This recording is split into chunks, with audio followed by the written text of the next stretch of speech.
Things go pumping up.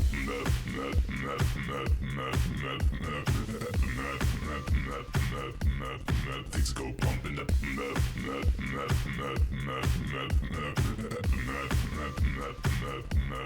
Things go pumping up.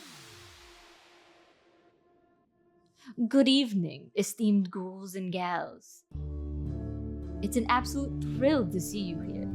Welcome to the Halloween Monster Mash, an annual party for all the things that go bump in the night. Hosted every year by the esteemed Jack-O-Lantern, or Stingy Jack to his friends. Monsters of every size, notoriety, and scale are here to party until the full moon sets upon the graveyard, the setting for our festivities. We've been dying to have you here. Please, I insist, have the time of your life.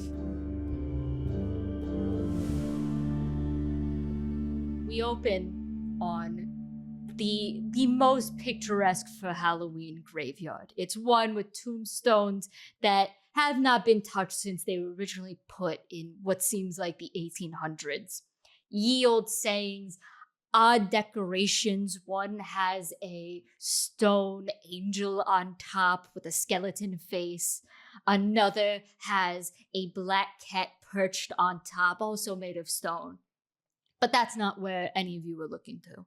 Instead, you're looking at the very center of the graveyard, a large, impressive, Gothic-looking mausoleum, one that looks as though is the place where ghosts originated. However, the illusion kind of breaks as you can see multicolored lights instead, and a actual orange carpet leading out with little patterns of spiders, or are they spiders on top? At the front is a rather bored-looking zombie, just kind of jaw out. One eye is just kind of like popping out every so often, and he's just kind of sticking it back in with one of his fingers, the other hand holding a clipboard with a list on it. We have our first guest rolling up. Would you like to introduce yourself? Who was the first guest? Trav. I thought I was already in there. Oh, yeah. Well, we're going to have you coming up Fuck, we didn't instead. practice this. We're going to have you coming up instead. That's my bad.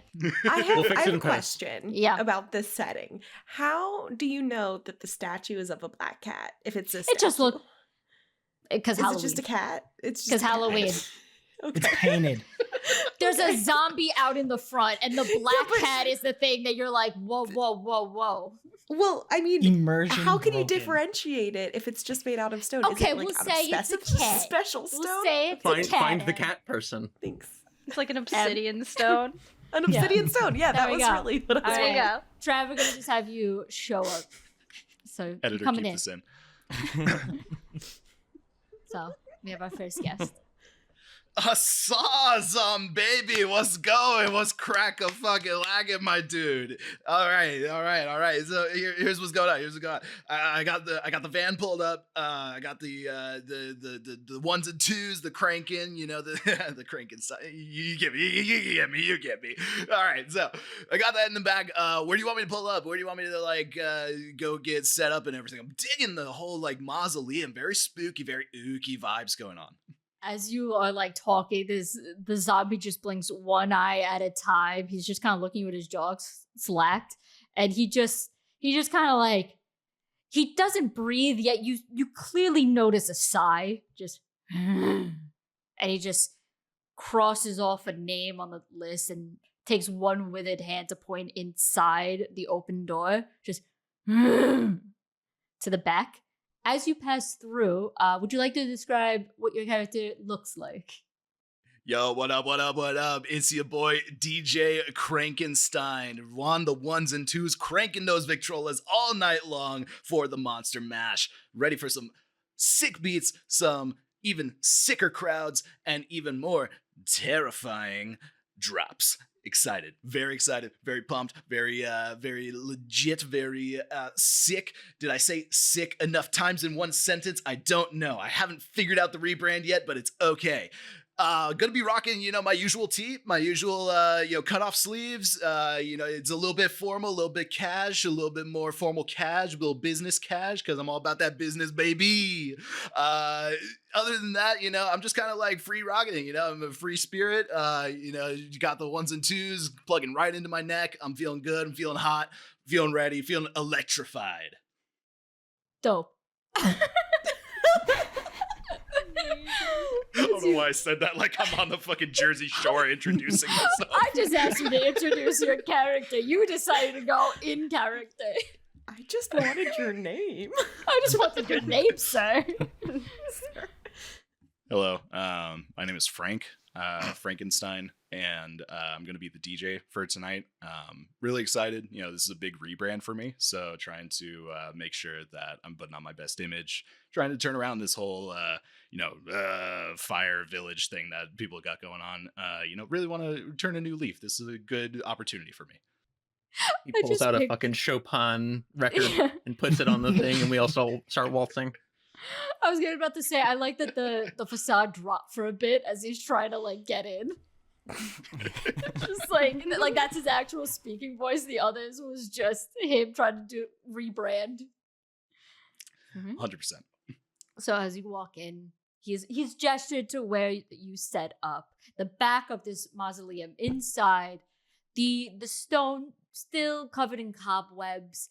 There is, it's not the cleanest, however, it is decorated. Cobwebs are everywhere. Live bats, who are also getting in on the festivities, are just flying around on the ceiling. There's streamers with little cutouts of pumpkins and candy are strung about, little lights at the top. On the right-hand side is a extravagant buffet table with treats for all the different guests who will arrive. On the left-hand side is little tables for people to chat over, but all the way in the back, that's yours. In the back is this grand DJ booth. One's made of stone and withered, gnarled wood that has burnt strikes where lightning would have been, exactly where you will set up your speakers on top. It is just there for you, and you even see that the host, who you have yet seen, left a little card on top that said, "No, do not touch, leaving it right nice and neat for you." Yo, crypty in here, bro. So excited for this. This is gonna be fucking crazy. This is gonna be a banger. Let me get set up for y'all. Let me know if you need I don't know. Do you drink water? Is that bad for the busted ass jaw? I don't fucking know. Either way, I'm gonna go set up. Let me know when the party starts going on, and I'll start spinning up those ones and twos. Get it cranking. All right, so you go inside. All right, we have our next ghoulish friend walking up. Who do we see? Describe your character. Oh, well, hello there, Mr. Zombie? Zombie? Is that your name, sir? Mr. Zombie, Hank. sir? Mr. Hank or Crank? Speak up when you're talking to me, boy! I'm sorry about that. Hi, my He name kind is of goes Dr. back a little bit, oh. Hi, my name is Dr. Henry Jekyll of Oxford University. I'm so happy. No, Spooksford. Spooksford. Spooksford. One more time. One more time. Sorry. Yeah, what was the name of it again? Could you repeat that? Spooksford. Spooksford. Spooksford University. Hi. I'm gonna start that again. Hi. My name is Dr. Jekyll of Spooksford University. I am so happy to have been invited into this prestigious event this night. And as Dr. Henry Jekyll is walking in, he's got this full Victorian, he's got the top hat, he's got the tails, he's got the cravat, and the coat is in this kind of emerald green color, because it sets off his eyes. And he's very, you'd say classically handsome, but slightly something off-putting about it. Just like the tiniest too statuesque, if that makes sense. Okay. Yeah. And he after he introduces himself, he bows to the zombie, and then with his sort of comes on in full high posture and is happy to be there. As you pass, the zombie just kind of he's wearing like a ripped, gnarled sort of suit. He just kind of fixes his tie a little bit. He's like, oh shit. Gonna praise. Scribbles off your name and you enter. Good day, sir. But he gives a little wave with it. He's going back at you with the same respect. You walk into the mausoleum. There's only a few people there. It's really just DJ Frankenstein and a few other zombie helpers just getting the last touches in. You're very much early, but you have the full roost of the room. Dr. Jekyll tips his hat to DJ Frankenstein. Huzzah, dude, you ready to party? What ho, my good fellow spook? It's the same energy of just what's up, fellow kids. Hello, youths. What ho, my fellow spook? Yo, Docky Hendry, get over here. You gotta listen to this. This is coming off the new EP. You're gonna love this. If I must. And he just makes his way over as the rest of the guests come in. I go up and see the two Victrolas in front of me, plug them directly into the knobs that are on my neck like an aux cord, and start cranking the handles on either side as the beat starts playing and start speeding up to the actual speed of the song.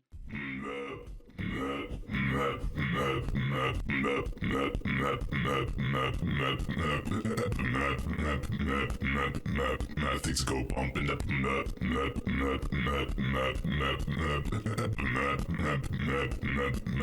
Things go bumping. And it continues throughout the rest. We'll put that on loop in post. Oh, yeah. It's just that the entire time in the background. There's no The background playlist is track. one song. Yeah, that's it. No music. It's just that.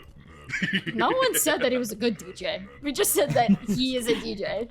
He is the most Look at his DJ of Thank all you, time. Brandon. He was He's affordable. got fucking Popeye forearms.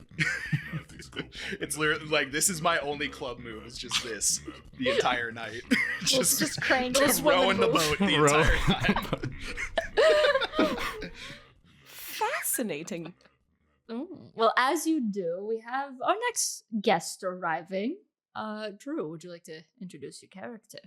Oh, of course.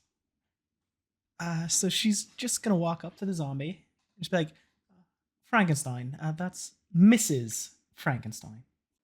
You see the zombie just kind of as you say your name, his eyes widen a little bit. And she's kinda, tapping darts the it. clipboard with a giant fake ring.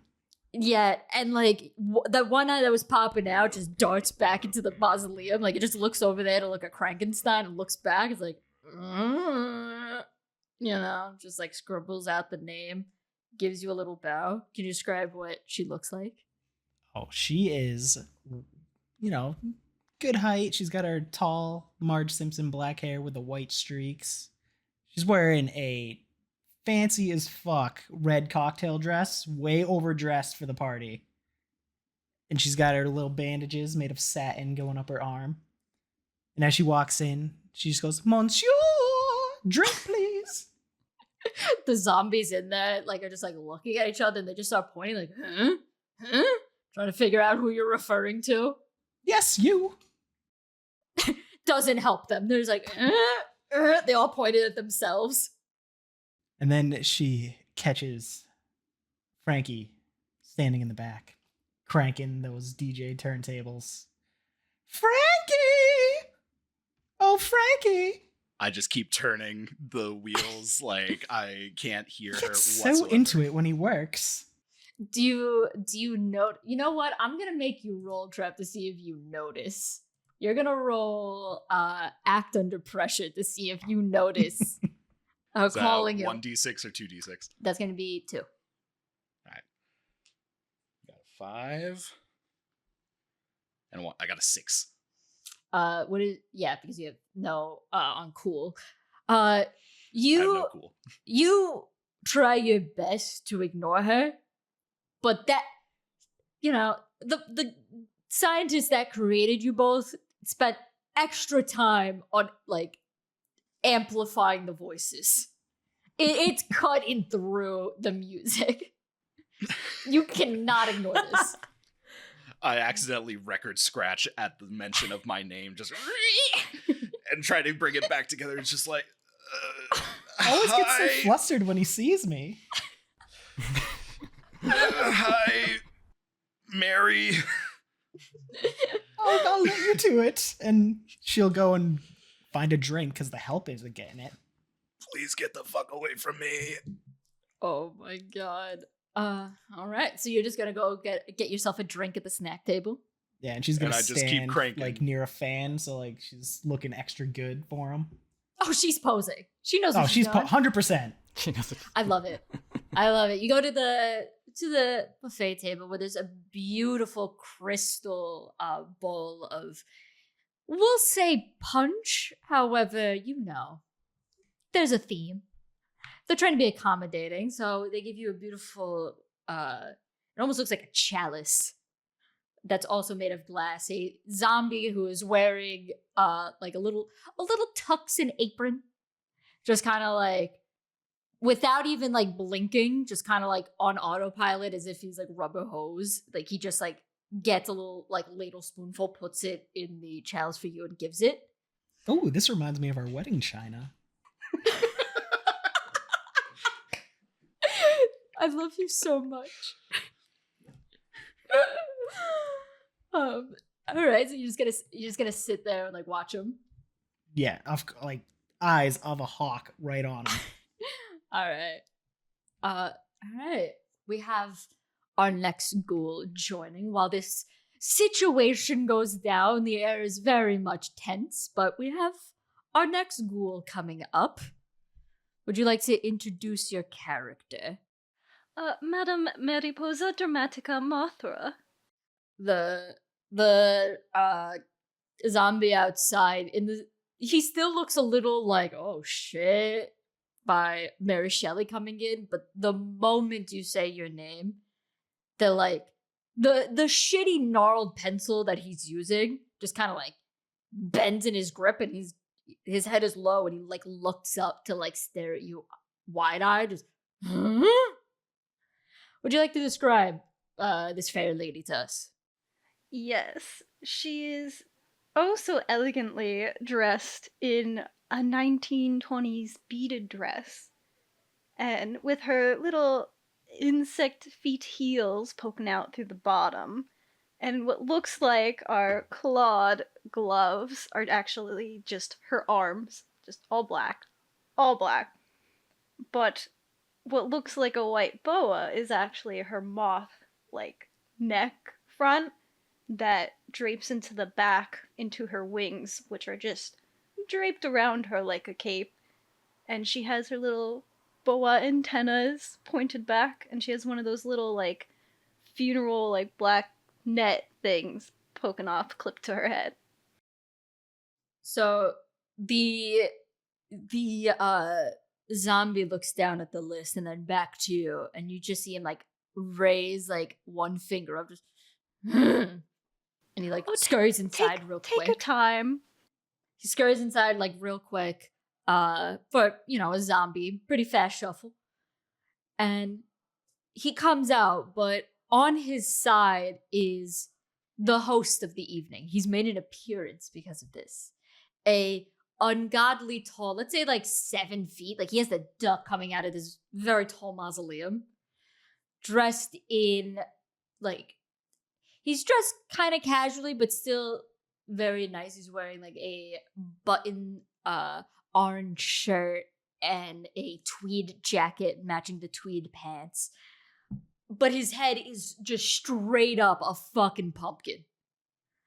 It is carved in the atypical Halloween jack-o'-lantern, just the triangle eyes and just the little, the little triangle mouth that is not in a smile, but rather just kind of like like a very strained look, just like almost like a grimace, try to masquerade as a grin.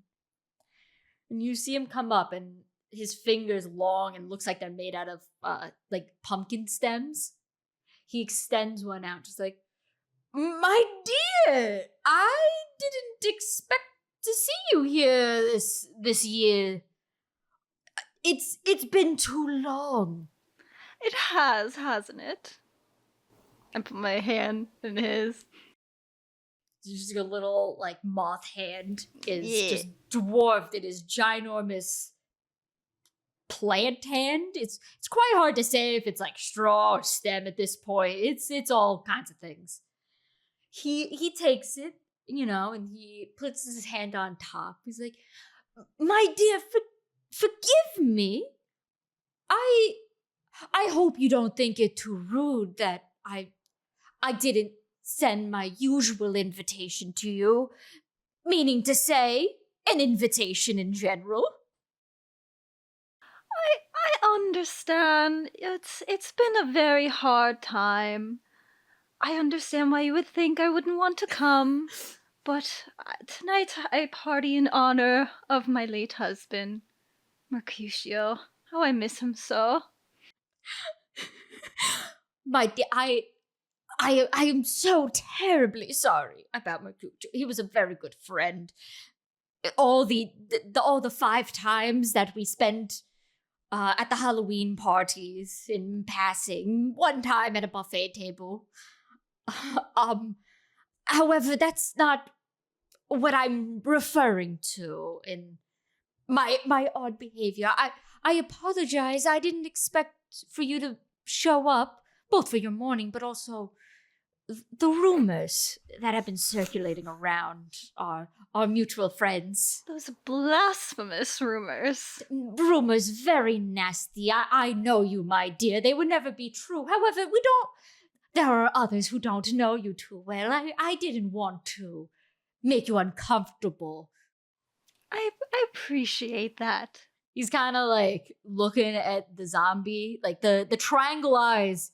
They kind of like, the flame inside darts as if his irises did, while the eyes remain straight at her. The zombie just kind of looks back, just like shrugging his shoulders. He looks at you, he's like, my dear, do you really think it would be the best option for you to come this evening? Again, I don't want to make you uncomfortable. Well, I have to teach those that their blasphemous rumors are wrong. I want you to roll manipulate. Oh. That is... A manipulate is plus what? Plus charm? For you, yeah, manipulate is charm. Okay, so that's a 7. So he kind of like looks at the butler, and you can see that flame on the inside like swirling as he thinks, as if it's an actual visible representation of his thoughts. He kind of looks like he wants to say no. You see it kind of like playing out on his like weird pumpkin mouth that's so jagged and cartoony. But eventually, you blink your little moth eyes, the large kind of scary ones. And he's just like, if you insist, my dear, however, if you get uncomfortable, I will not hesitate. I would not feel slighted whatsoever if you need to leave. He kind of like stares at you like, I will kick you out if shit gets weird. I put my other hand on top. I'm like, I greatly appreciate that, darling. Thank you. He gestures for you to go in, and as you do, he looks to the zombie and he's just like, if the guests start complaining, let me know. I will deal with it. And he goes back to wherever the fuck he was before to set up for the party. Do I hear this as I enter? Roll read a bad situation. That's plus sharp. Oh, I got a -1 in sharp, so that is a 6. You don't hear that. You Okay. you walk in and DJ Krankenstein is already blasting the music far more than you can hear even a regular tone of voice. Do you do anything while you're in there? I'll probably go to the food table, start snacking. All right. Well, we have Mary Shelley's already there, enjoying her drink, still watching DJ Krankenstein like a hawk. But you go up next to her, where that butler there is looking at you expectantly, just like and gestures with his gnarled, maybe like 7 fingers on one hand, 4 on the other, as he gestures to the spread. On there, you see, just like I said, various mix of snacks, ones that are much more specific, such as, we have raw meat for our lichen friends. We have little, it almost looks like jello shots, but it's congealed blood. But then we have more, we have ones such as eye of newt on a saltine. Just an absolute Hell yeah, mix. she's gonna start snacking on that. Snacking on that. Gives that to Yeah. you. You have to reach a little bit past Mary to get it because she's so dead set on looking at him. She doesn't really notice. He's so talented, is he?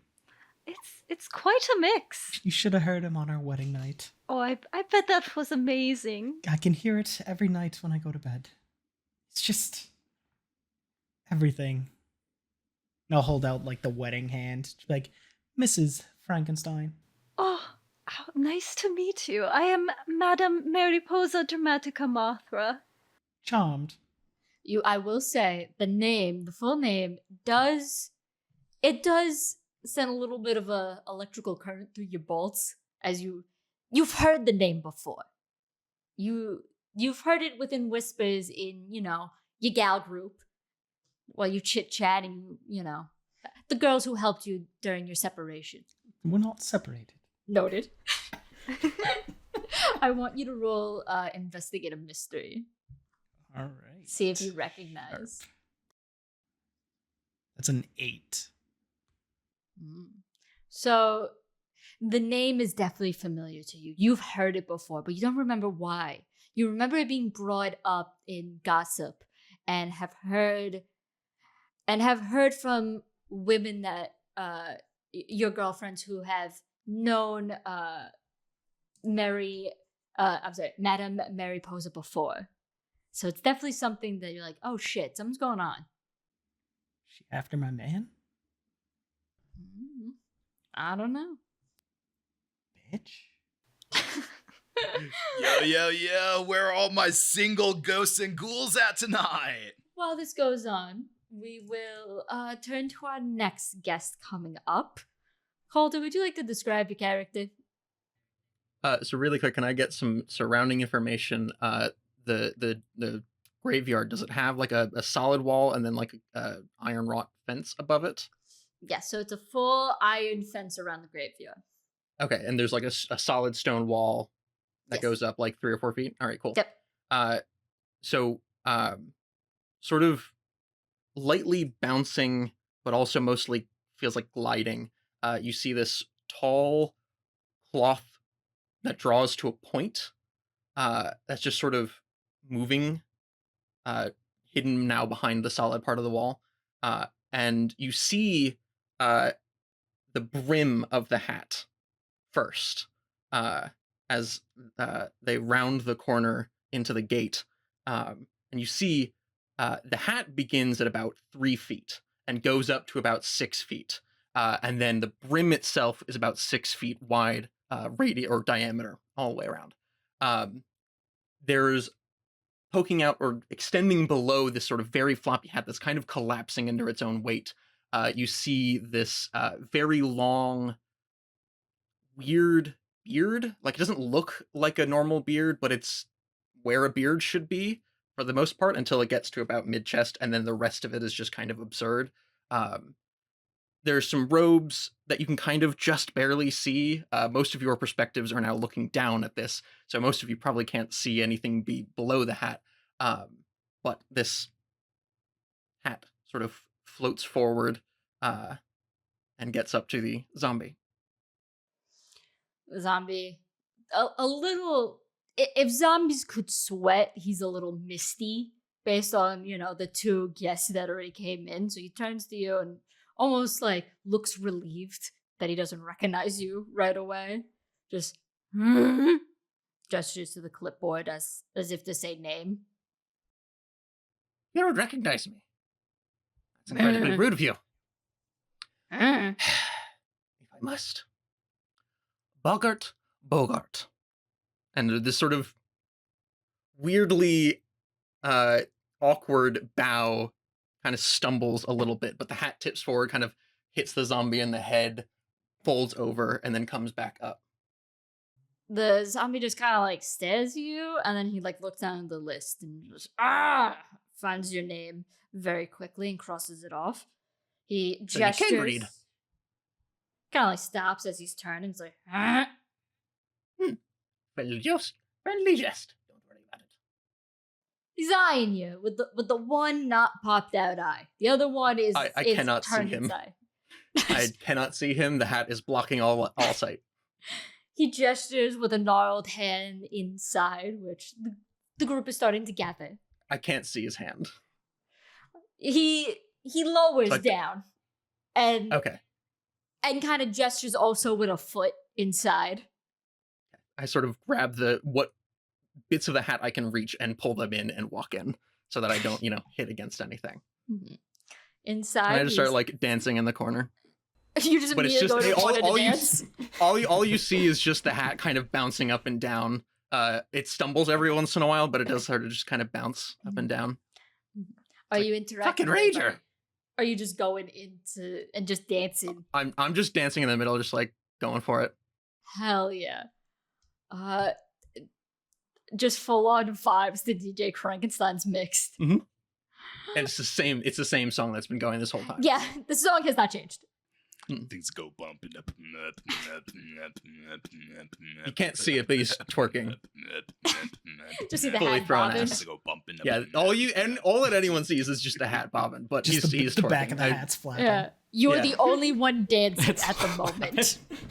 The I only cannot tell one. because I cannot see anyone else. You can't tell, but for everybody else, it is very obvious that you are the only one dancing. And I'm not even ashamed. I'm just like, fuck yeah, let's go, let's do it. Hell yeah, freaky bro. You notice him just like pointing at him. I wonder if he Still can't see him. pre-gamed. Yeah. I try to point at you to acknowledge you, but the record stops because I stopped cranking the wheel. I immediately I freeze immediately in go place. back in a panic. And then as soon as it like winds back up, I like match the pace of it. He's going. He's in there. He's having a good time. Dr. Jekyll this whole time has been like trying to figure out how the DJ system works. But at this whole thing, he just like shakes his head as like so uncivilized and walks What- over to the ladies Oh, it's the ladies at the snack bar. at the snack bar. Mostly I he should wants- say that the point of the hat, by the way, is red and the brim is black. Okay. All right, And you join he- the ladies at the snack bar. and he wants a gin and tonic, a sin and tonic. A sit and tonic. Yeah. All right. He orders it to the bartender, to the snack bar. He just kind of like the zombie just kind of like tilts the head, but it's like almost like a snap down. It's like and just points to the punch. You don't have anything more middle to upper shelf than whatever is floating around in this punch? No zombie sapphire or I must preface this is just M. I must preface in this recording. Oh I feel like we need another Shame and record scratch Sons here. whiskey. some hex try to make a Hendrix hex Hendrix. I don't know if that one's gonna work, but I like Am I zombie writing Hendrix. these sapphire. down? And tricks. Hex and tricks.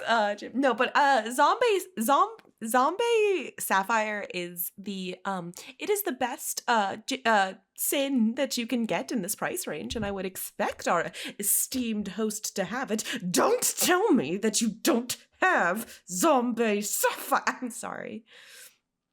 Can you describe how you look when you change your tone of voice? I think that like you see this like vein pop out of his like his forehead and it just like bulges a little, and it might be a trick of it might have just been the lights of the DJ booth flashing, but for a second his green eyes go a little red, just a little red. Though that totally could have been the lights. Now, no, it wasn't anything. And if anything, like his eyebrows got slightly furrier. Okay. You at the shift of your voice, the zombie like brings back, but like he doesn't look quite shocked, but rather surprised, if that's the word, as if he expected to hear the change of voice, but was still a bit surprised to hear it. He raises a finger and like scurries off somewhere, like Varric immediately going to just a dark corner and disappearing in it as if he walked into another room, and comes out just holding the drink. What was the liquor you said? It's a zombie sapphire. Zombie sapphire. He has a bottle of it. It is in that really stupid looking crystal container, like Dan Aykroyd's. Not sponsored. The skull. The crystal skull. It comes out with it. He and he points at it. Just, huh? Ah, yes, thank you, my good sir. I very much do appreciate your hospitality in this event. Just and just like scurries back with it. He pulls down the sleeve on one of his arms, and in there the skin has faded away. It is just the two bones in the forearm. I don't know what they're actually called. You know what I'm talking about. The Two bones there. The radius and the ulna? The labia majora and minora. That's a radius Zelda and game. Mazel tov. I could have sworn you just said labia, Travis. No, He yes. did. Okay, It's a labia okay, just ball. checking. You were right. We're on the same page. And then menorah. Same page, different book, different editions. Yeah. Different- Yeah, radius and ulnar are in the arm. I'm not Alright. crazy. All right. It's The arm bone is connected to the elbow bone, which is connected yeah. to the shoulder bone, obviously. Yes, Yeah. the elbow's connected to the shoulder. My Yeah, doctor grandparents are directly. rolling in their graves. I'm a Either way. doctor. I believe that I would know which bones are in the arm. Either way, he rolls down the sleeve to the exposed bone and takes the top of the bottle where there's like a cork in it and just kind of sticks it in and then moves his arm as if it's like a bottle opener. Just and takes one of the crystal chalices and pours in the drink for you and just gives it. Madam Mariposa is gonna walk over and she's gonna be like, "Oh, that looks so divine. Can I have some of that too?" The bartender, the zombie helper, just kind of like you come in and he's just but he still does it, but he's eyeing you the entire time and kind of like, instead of handing it over to you as he did for Dr. Henry, he kind of puts it on the table and slides it over, the hand popping out of the socket and just moving on its own as it pushes over to you before scurrying back like Thing from Adam's Family, popping back in. Thank you, darling. A distinguished choice, milady. Oh, you know how to pick the best drinks, sir. Does the top hat, takes a drink. Oh, is he a fedora guy? No, he has a top hat. It's not Okay, a that's better. fedora. Okay. It's like weirdly tall. Okay. It's like, you think of the average top hat and it's like an inch taller. Not enough for it to be, like extra, but enough for it to look Yeah. unnecessary. Yeah. You're It's- saying this around the 3-foot tall pointed hat. It's like, when people put like lifts on their cars, but it's like really unnecessary because it's like a sedan, like that kind of energy. Just for the hat. Yeah. All right. So as that goes on, Calder, is he just still in the corner? He's just dancing. I think he's kind of moved around, like not seeing anyone around. He's just kind of like gonna fill the space. He's just That's bouncing. he's just bouncing. He's having it's a very, the way that he moves is such an odd thing because you cannot see legs unless you were like underneath and looking at him.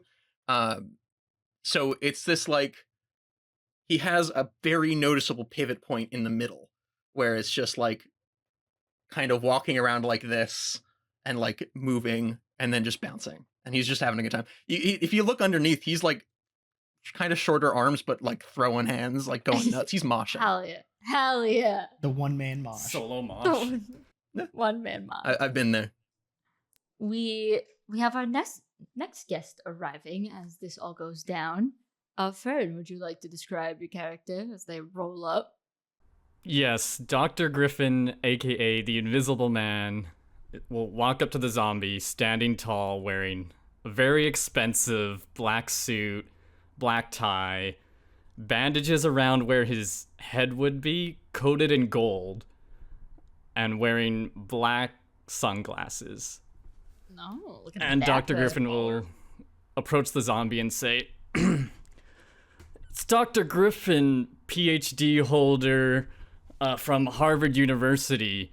I wrote my dissertation at 22, making me the youngest chemist to earn a PhD in invisible click chemistry, so you should know.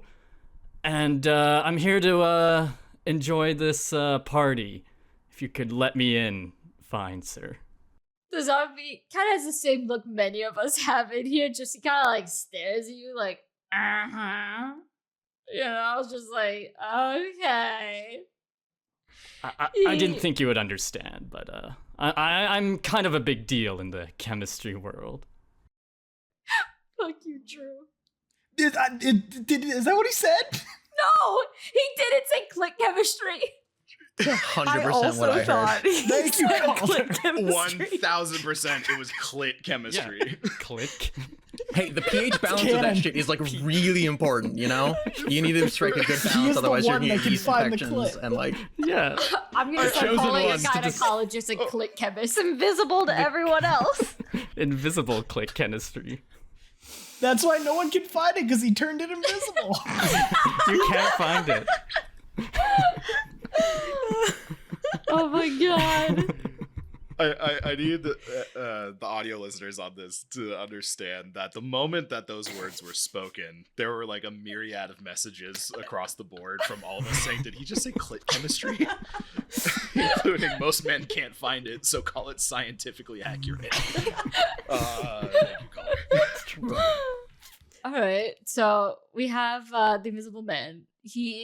The zombie's just kind of like, he's just kind of staring at you, and in his like little grunts, he's just kind of like, huh? And he like writes something down, like rips off the piece of paper, gives it, and it just says, "The fuck is a click chemist?" No. Click chemist. Click. It's. Never mind. Or the From- band from the just dance muffling my floor. voice. it's okay, enunciation is very difficult. As you just dancing near the door. I'm making my rounds. The zombie like crosses off your name and does the same bow that he did for the others.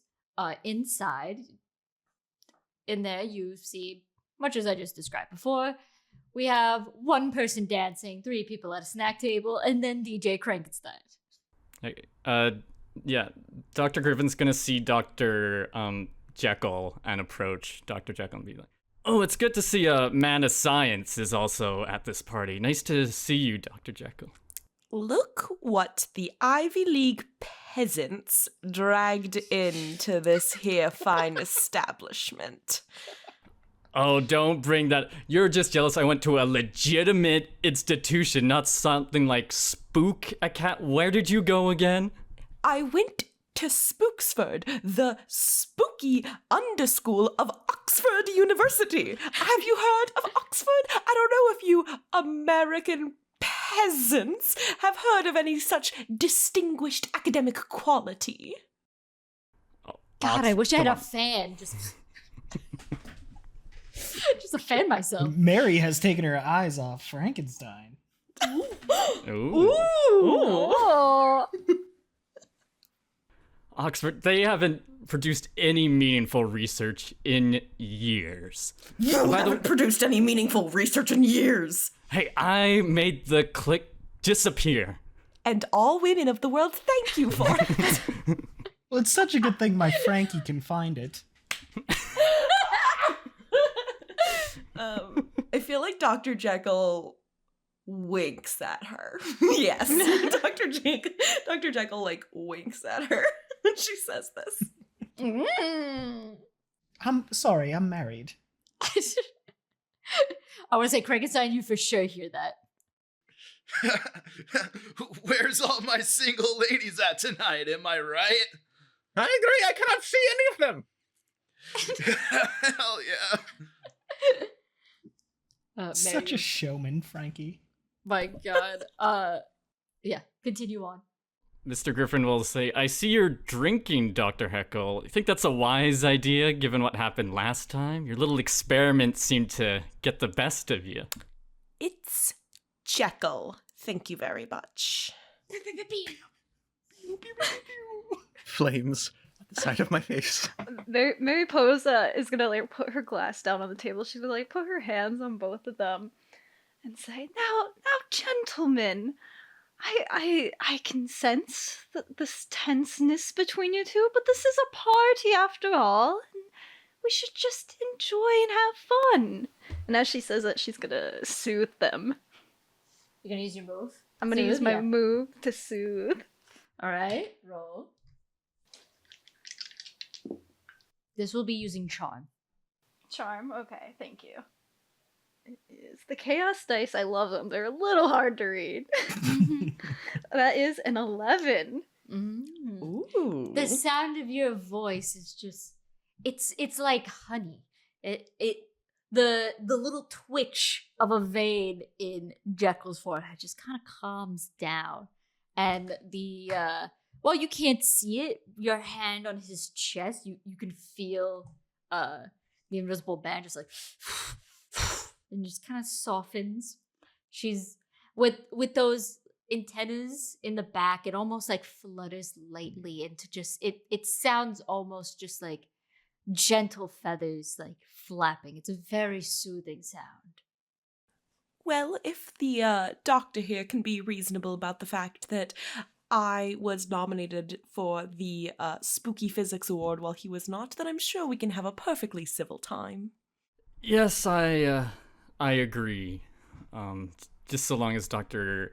Jekyll knows that I won the Nobel Prize in chemistry and was busy with that, not some physics nonsense. Anyway, I'll take a drink. You're kind of just the zombie helper is just kind of like he is into this. He's just kind of like darting. One eye is just straight on Jekyll. The other is just red on the Invisible Man.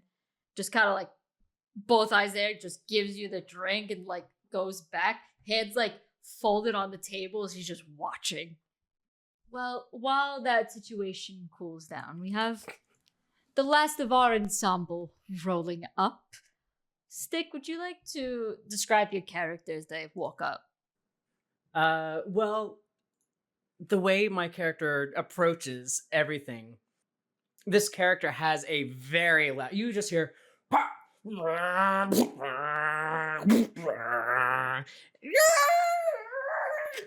and then this big, just like clunky van just rolls up straight to the front, hops the curb, and just like parks right in front. And then like the sliding,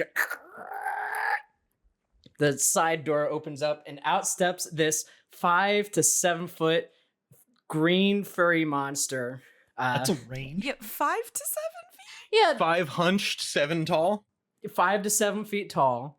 Somewhere in there. I can't it's- tell. And it's All got I like see is ankles.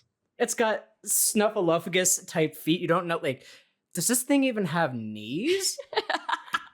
And it just like fur everywhere. You can't tell like whether this is a blocky body or whether it's kind of round and soft.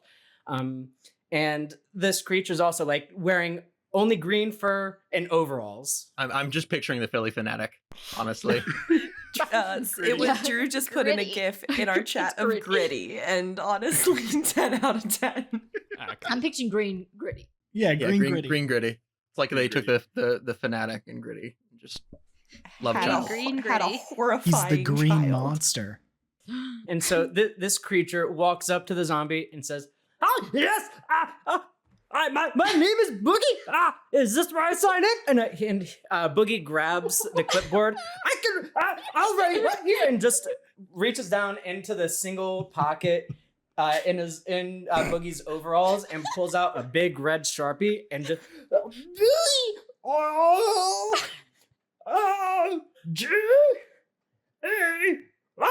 Boogie, there you go.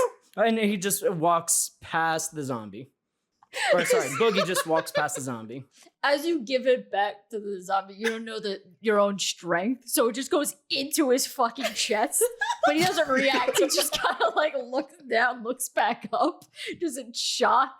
The jaw that's just been hanging, the other side gives way, so it's just like open mouth.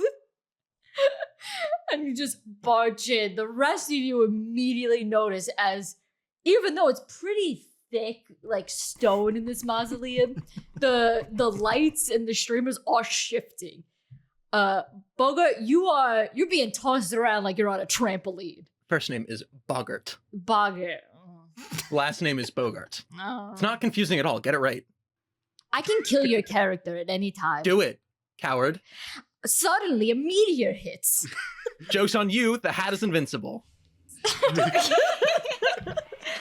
So Boogie is completely aloof to any type of social contract or whatever. And so Boogie will then walk straight up to Frankenstein. Yes, when do I get a turn? I'd like to turn, please. Boogmeister, how's it going, man? I haven't seen you since fucking Cabo, dude. So I'm just gonna keep going here, man. But like, hey, bring the boogie, man. I know you always do. Bring that boogie, dude. And Boogie will just stand there with Boogie's singular eye, just watching. Just I want to say, I just got the boogeyman when Travis said, "Bring the boogeyman." It's A+ punch. brilliant here. Oh. Can that be the name of this episode? Bring the Bring the boogie, boogie. man. Oh yes, Yeah, man. yes, it's going to Dot, be dot, dot, after my new favorite character. I love how like most of you picked really serious characters with like social intrigue, and then there's just a sentient hat and the Philly fanatic gritty love child Yes. who has zero, Yeah. who like everything. There's no social comment or understanding there. I get it. I love it. I'm here for I it. would die for Boogie. Me too. I want you to know. I want this to was- vibe. love. This As game soon as just I see him- became, we're like, all gonna shallow. protect Boogie. Yeah, where's the Boogie merch? We need to protect Boogie at all costs. We need to protect Bogart Frankie. sort of waddles over, seeing the bright neon green feet that just sort of hobble around, and he's just like, just the brim of the hat comes up just a hair. He like looks up, can't see a face still. It's mostly beard, but looks up and just, you ready to fucking party? oh yes, I am. All right, let's go. And I just sort of bounce out into the middle of the dance floor again, and like the hat sort of floats, but you can tell there's activity going on underneath. Like the fabric kicks up every once in a while.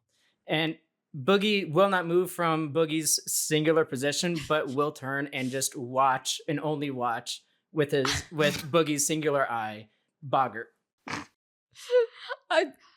It's like, in the games that I play with you, this is so atypical where your characters make no sense, but boy, do they make an impact. Oh yeah. Just, oh my god. For the guy who just had the hardest time trying to grasp the concept of this one shot. He came in guns a-blazing. Vibe Oh, reached. that reminds me. Boogie will walk up to the zombie at the front. Oh, sorry, I forgot. And Boogie reaches into his overall and pulls out a shotgun. Do I have to hand this in? The zombie just kind of like the eyelids just kind of fly up. They're not even touching the eyeball.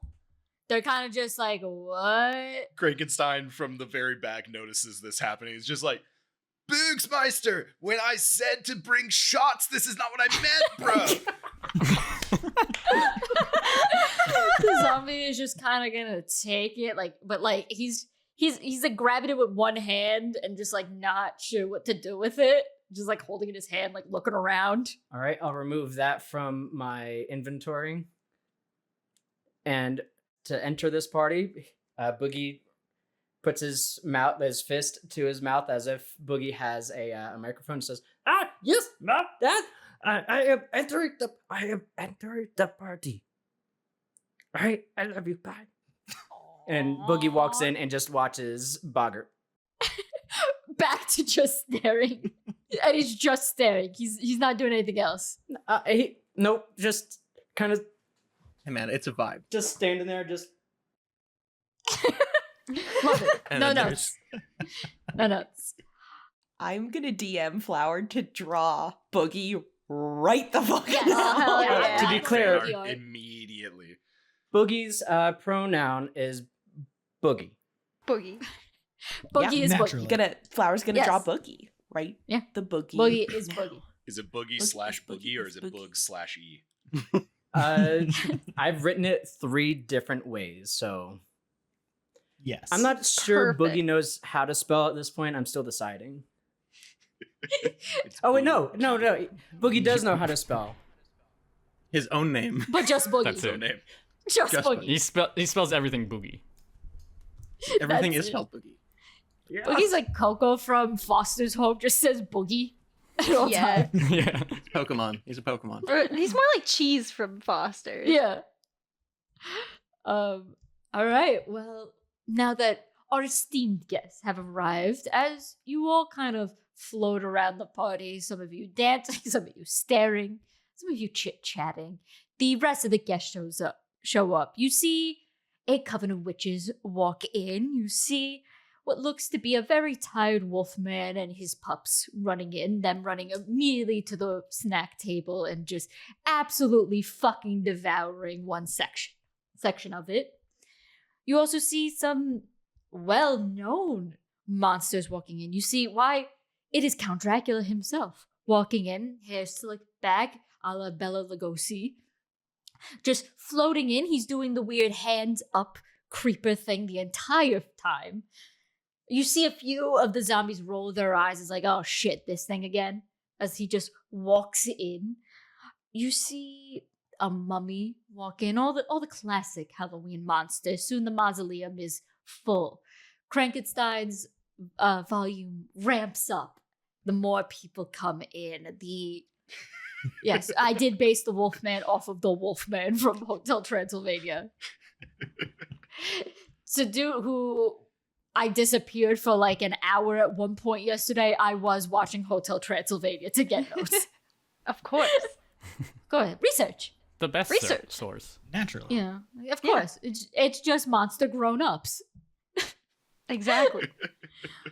The party is in swing as people are starting to get there. DJ Krangenstein, you're already getting list of requests all written down on what looks like pieces of the mummy's bandages, but you can't really be too sure. But it is all rolled up and just kind of like slowly as people fill it up, it just starts unrolling more and more and more. There is the host of the evening, Jack, is floating around. He's visiting everybody. He goes up to you, Krankenstein, with what looks like just a very large grin. Just it's like, oh, you're doing splendidly, sir. I love the whole rebranding. Before I respond to that, this is Pumpkinhead guy, right? Yeah. Can I see the flame? Yes. Hit me with that intro one more time, real quick, just for me. Jack moves through the crowd and he spots you at the DJ table with his hands dramatically open, one higher than the other. He goes, He goes, Sir Frankenstein, you're killing it, if I could say so myself. You're doing a marvelous job. What?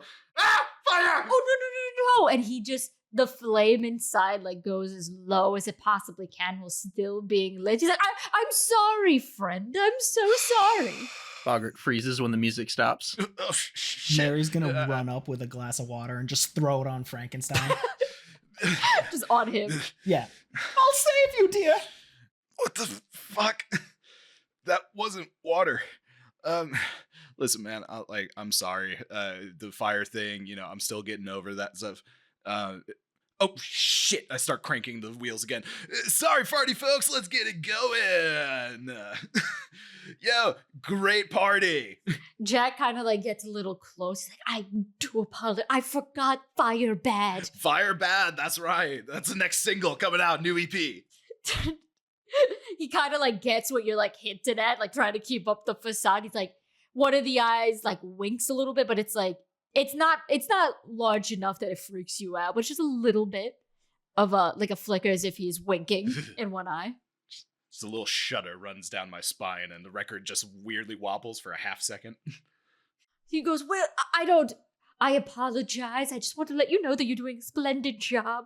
He like one hand goes up to like waft where a nose should be. He's like, I don't think it's smart for me, and points to like inside where the flame is, to be around you at the moment, points to where your outfit is clearly soaked by what was not water. And just if you need me, get one of my helpers, we'll have a middleman. Enjoy the party. He turns to Mary. He's like, I'm so sorry for scaring your husband. I do apologize. Good day, Didn't you know madam. that fire was on the list of not to have around him? I'm sorry, ma'am. He didn't send in his RSVP other than just a list of equipment, and It should be known. he just kind of like looks back a little bit, hands like clasping together. He needs to be compensated. Jack just kind of like one of the triangles just kind of like squints a little bit while the other's still there, as if he's furrowing his brows. He goes, I do appreciate and can respect your devotion to your husband, what's best for him, but your husband did sign a very tight agreement on his job tonight. That I would have thought that he would have, shared that with you as his wife. However, I'll leave you both to it. And he just like scurries back into the crowd before you can stop him. Just death stare. All right, folks. Here comes a new single off the Fire Bad EP. For legal reasons, this is not Pitbull. Fire Bad. Dun, dun, dun, dun, dun, dun. Dun, dun, dun, dun. Fire Bad. Dun, dun, dun, dun, dun, dun. Oh my god. Put that on loop. That's the rest. That's the That's second it. half. That's the second half. While you're switching the tracks, you do hear how Mary was sticking up for you. What is your reaction? I mean, like, I appreciate it, but it's weird, like she's my ex. She still wears the ring. I keep trying to steal it. It just keeps growing back. I think it's just part of the finger at this point. I don't know. So I assume because you're doing the voice, you're saying this in character, which means you're just saying this aloud for Mary to hear. Yeah, as I'm switching to records, I'm like talking to myself Okay. and explaining my So- reasoning. So, do we all hear this? Are you still Well, plugged I in? am changing records. I am still playing records, so the records are not playing as I'm saying all of this, so it's dead silent. It's dead silence as you hear it. You see a few of the audience, as you will, just kind of like sipping their drinks but eyeing the news about you and Mrs. Frankenstein's separation. Oh, Sis. Dr. Jekyll Oh. pulls out a notebook and starts writing things down. Look, he's just kidding, everyone. He's just kidding. It's a party. We're supposed to have fun. I want you to roll manipulate. Oh, fuck yeah. I'm really good at manipulating. That Boggart now has a explains goal so much. What is Boggart's goal? to get the fucking ring. To get the ring. All right. Mary Shelley. I rolled a 9.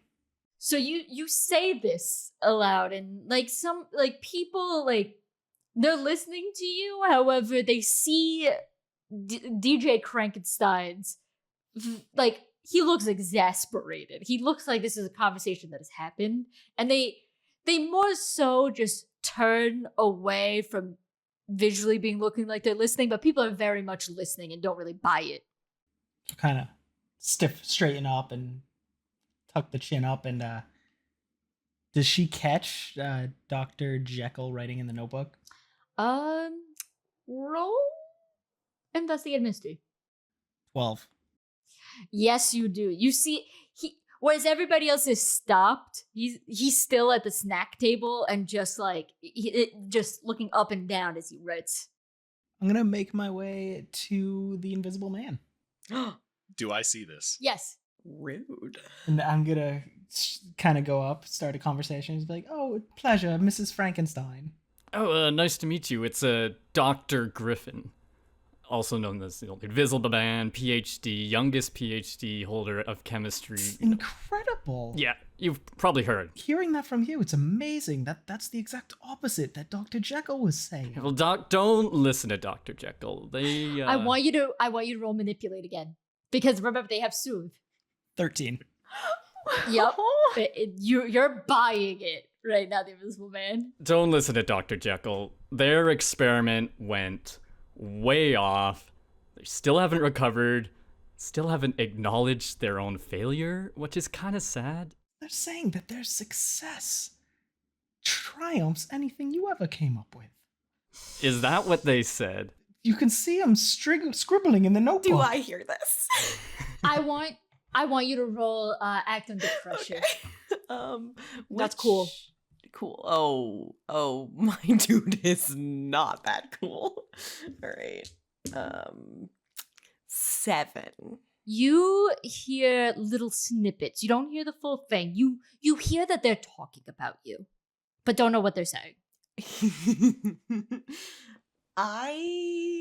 Okay, I can tell they're talking about something important. Can I tell that they're talking about me? You know that they're talking about you, but you don't know the context.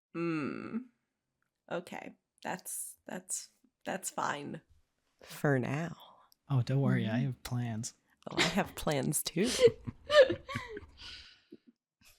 Is there anything else that you're discussing, Mary Shelley? We go back to Frankenstein.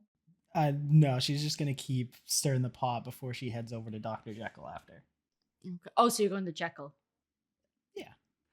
I noticed that my ex-wife is about to fuck some shit up. Can I roll for reading a bad situation? Yes, you can. All right. With my -1. Is that 2d6? Yes, it's always 2d6. Okay. Got it. Okay, so that is going to be a 10. So you know that look that she gets on her face. You've seen it throughout your we'll call Divorce. it courtship. You know, Divorce. Romance. Your romance, we'll say that. You know that she is stirring up some shit. Can I roll to try to get everybody on the dance floor to break up this plot? You can. You know what? You're gonna use some magic. Your musical magic. Ooh, okay. That's All right. plus weird. I'm gonna Fuck. count that as magic. Fuck. 4. So you start playing it, but Experience.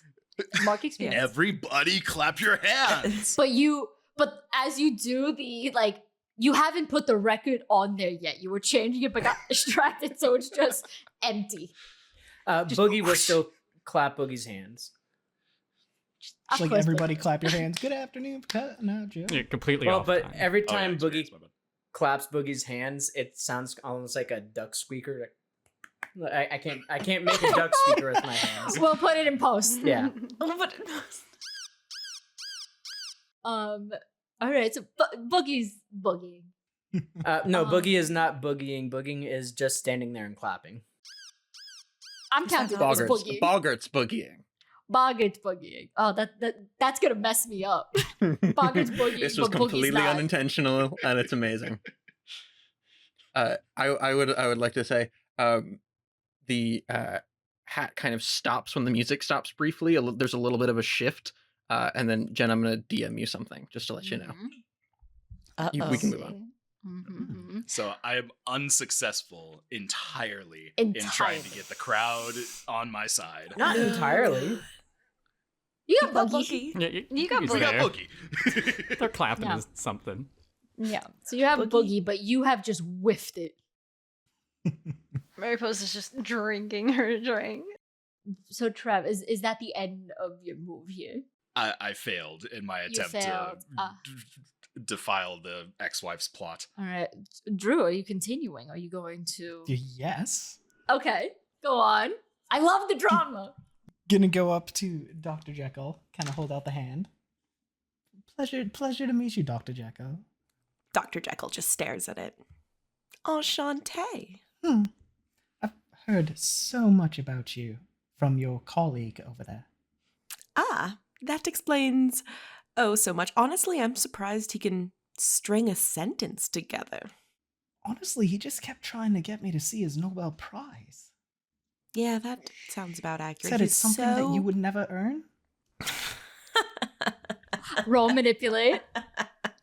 I'm gonna make you roll it for everyone. Oh, I love it. 9. You say that, and Jekyll, you hear it, and you are pissed. However, it's still not enough. You are still trying to keep the peace best you can, but the vein is popping out a little bit. But you're trying to keep it together. Interesting. That is so fascinating that is something that he would say. Of course, his research is all completely standard, normative. He never pushes the boundaries of science in any way that is anything other than completely predictable. And Nobel Prizes don't necessarily show scientific commitment. It just shows that you are happy to go along with the normative scientific route. He was saying that it showed his successes where your lack showed your failure? The thing about science that any true scientist would know is that success and failure is not determined by accolades alone. It is something that is determined by attempts and originality and pushing the boundaries. And so success and failure doesn't mean anything in terms of scientific achievement. It just means that you are learning and progress. Well, he's clearly all about the recognition, darling. Yeah. And you know what? Good for him. That just means that he's not going to be anything real. All he's going to be is invisible. Well, I hope that you can be as successful as he hopes he is. While this intense drama is going on, the hat will slowly kind of make its way over in their general direction after this weird shift happening. And I'm going to have Bogart try, I don't know how much you'll let me manipulate this very simplistic magic system, but I want to cast a little bit of like necromantic magic on the ring finger to sort of wither it so that the ring falls off. I'll allow it. Sort of using the hat to cover. You fucking what? Go. All right, so what am I rolling? I'm assuming weird. Weird, yeah. My curse is a player as I roll like shit every time. That's a total of 6. Mark experience. So you cast it, however, because you're so close to the ground, your angle up is just grossly miscalculated. And it just goes right into the ceiling and hits one of the bats flying around, and you just see it like shrink up. Like, those like toy dinosaurs that you put in water and it gets big? It's the reverse. It just shrinks and looks like a little raisin, and it's like, and just lands on Mary's head. Okay. Well, in her nest of hair. Gotcha. Yeah, so and she doesn't immediately feel it. running back underneath it, and the hat just keeps bobbing. You just hear a little bit of a clink underneath it, and then keeps bouncing. Mary's got so much hair, she doesn't feel it. Yeah, she doesn't feel a damn thing. I would like to, while Mary is sort of saying this to me, I don't think this is something that Dr. Jekyll does really intentionally, but I think that he slightly loses control enough and sends a hex to the Invisible Man. Okay, so you're gonna send a hex. Yeah. So that is Don't my magic. fucking marriage. I think it's just one of those things where it's like, as Mary is talking, he's like slowly losing it, and it just kind of like happens. But anyways, 6 plus 2 is 8. So what do you want to hex him? So it says when you cast a spell with use magic, as well as the normal effects, you may pick from the following. I'm gonna just let you pick one. Well, one of them is the target breaks something precious or important. Mm-hmm. And that man has been showing around his Nobel Prize. Anyways, has he been of showing course- it or has he been talking about it? Did you say that he's been showing it? Manipulation. Anyways, I think Okay. that whatever he breaks something precious or important, whatever that is. Yeah, I feel like he would bring the Nobel Prize to the party. But I also think It's his +1. it works because I got an 8. I choose an effect and a glitch, so you get to decide my glitch. But for my effect, it's going to be break something precious or Mhm. important.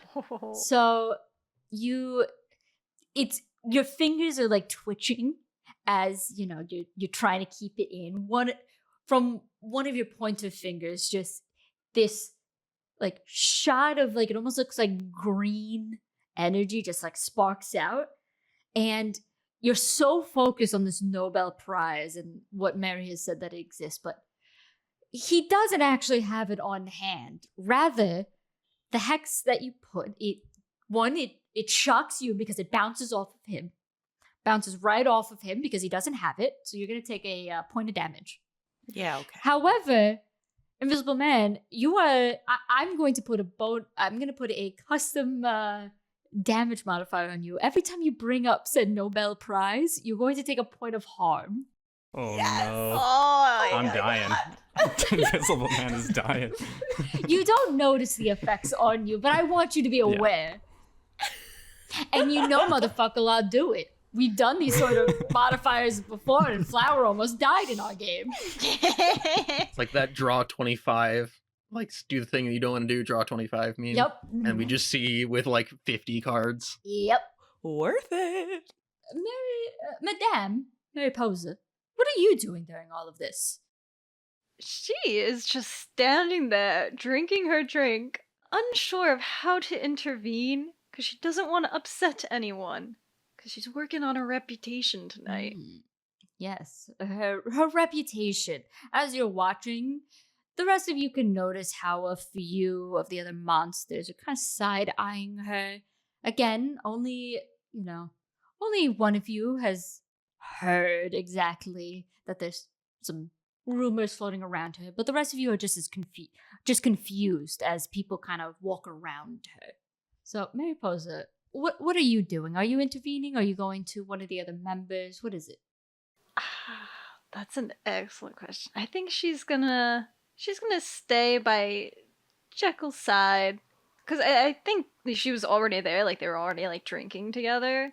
Mhm. And she's just like standing there during the whole thing, and she's just gonna be like, "Oh, what rumors go around? You can't let them get the best of you."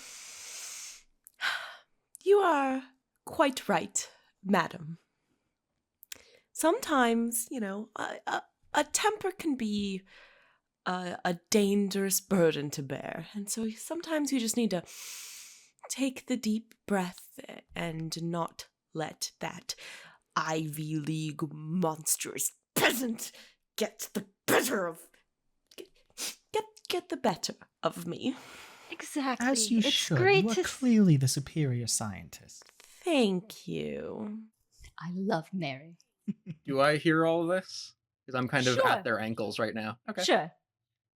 Just because little chaos gremlin, I'm gonna head over towards where I think the Invisible Man is. I'm assuming most men in here are also wearing very similar tuxes, and I cannot see above like kneecap height. So I just kind of go around until I find the Invisible Man, and just like tap you with the brim of the hat. Oh, What is it? What is this peculiar thing? Just a very small hand just reaches under the hat brim and just goes. Yes. Do you want something, hat? A hand comes back out and points down. What are you pointing at? Do you have like a longer piece of clothing that's hanging down, like a tie? Like maybe you're kind of I have a bending over? tie. Yeah. Okay, the hand will grab the tie and pull you down, Oh, and we'll just say, "They're talking shit about you over there." what? The Dr. Jekyll. Yep. Are they buying what that doctor's I saying? think so. Probably. They seem easy. You should kill them. Roll manipulate. Okay. Wow, holy shit, a 9. Okay. I'm going to also, from underneath the cloak, underneath the hat, an old revolver slides across the floor to you. Where did he get a gun? Everyone's packing. It's on the character sheet. Okay. Yeah. So what he's saying is getting you pissed. It's getting you pissed. However, it's not gun level yet. So, it's annoying. Do you take it? However, it's a gun. Okay. No. If you don't take the gun, the hat will slowly move over it and just sort of reabsorb and say, "We'll save it for later." Yeah, Yeah. let's not get carried away here, Mr. Hat. All right, if you're a coward. Excuse me. I am no coward. You can solve the I problem am a very Nobel easily. Prize. Point of damage. Woo! As you say that, a spark just kind of fizzles underneath your bandages, and from the outside, those bandages, it just glows in random spots, as if like somebody took like a little rubber ball and just like it just flinging inside your bandages. That was not me. I take no fault for that. What was that? Not me. I usually take great pride when I talk about my Nobel. Point of damage number 2! Have you heard of cause and effect? Because you might be experiencing the effect. Don't explain scientific terms to me, you little hat with Listen, a all gun. I'm going to say is that you could boil down the entire scientific process to fuck around, find out, and write it down. That is, in That's fact, the definitely what Dr. Dr. Jekyll. Jekyll That's did. true. Yeah. Dr. Jekyll methodology. That's copyrighted. I learned that in college. I know, I was there. I'm always surprised that you learned anything. I'm surprised that you're Roasted. upright. Ooh. Fair. Leave the pettiness to Mary, please. Yeah, That is the social drama needs to happen between the women over there. to Mary. There's women and also Jekyll. Yeah, Boogie's just Boogie. Well, actually, Boogie's focus has moved since Boggart moved. So now Boogie's new attention is on the punch bowl. So Boogie walks over to the punch bowl, straight through like the crowd of all the women talking to each other. Just, excuse me, pardon me, excuse me. And like as Boogie's fur passes, it's like a feather boa, just like getting your just it's Yeah. gonna be like a lingering hair in your mouth, and just like, and Boogie walks up to the punch bowl. Oh yeah, sir. Madam, sir. What is this? What flavor? Who are you talking to? Are you talking Whoever to the is zombie there. behind? Boogie doesn't care whether they're the actual server or not. Who's Well, we'll closest say to that me? I part of the- guess. I would say closest would be Mary. So yeah, Boogie says this to Mary. Excuse me, I am married. Yes. Yeah. But what flavor is this? What flavor is it? We'll say that the punch bowl it's somewhere mixed between blood and, red Kool-Aid. Blood. Passion fruit. Blood. Blood. Blood flavored. Not funny. Yes. Is it good? Would you like some? And Boogie grabs the punch bowl and hands it to you. And as previously described, Boogie doesn't know Boogie's strength and shoves it into your chest. Boogie is still holding on to it. Yeah, it pushes you back, Mary, and you kind of like bump into someone behind you. And Yeah, Like your splashes. pretty dress has a little bit. And Boogie Of, just smiles, staring at you with Boogie's two big eyes. But he had one eye. I thought Did I Boogie get had two one eyes? eye. Boogie did. Okay. Oh. Amazing. I love him. Evolution, Okay, character growth Yeah. in real I love time. character development. I notice from the DJ booth as I'm just cranking one out that something wrong is happening and that Boogie must be protected at all costs. I want to roll for panic button. Okay, we'll say that that's act under pressure. All right. Fuck, where's my dice? Under pressure, that's my cool, right? Yep. Okay. So that's a 9. So you hit the button. It kind of, the music kind of like interferes with it, and you get a little tangled in the wires as you try to like rip them out. You intervene, but you get more of the punch on Mary's dress as you do, as you kind of jostle into them. So I haul ass and just end up accidentally shoulder charging the punch bowl. Yep. Directly onto my ex-wife. Yes.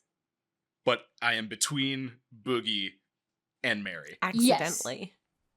There's air quotes. Accidentally. Yeah, totally accident. didn't roll for that. Yeah. In this moment of distraction, can I try again to get the ring? Yes, I'll allow it. Almost good. Actually, no, pretty good. Another 9. So you see the kerfuffle happening, and you just kind of shift over, just and while Mary's distracted, you manage to wither most of the finger, but there's that one pesky tendon that's just hanging on, so it's just flopping. But the ring is that last little knuckle. but it's slowly slipping down. It's still attached, but it's getting there.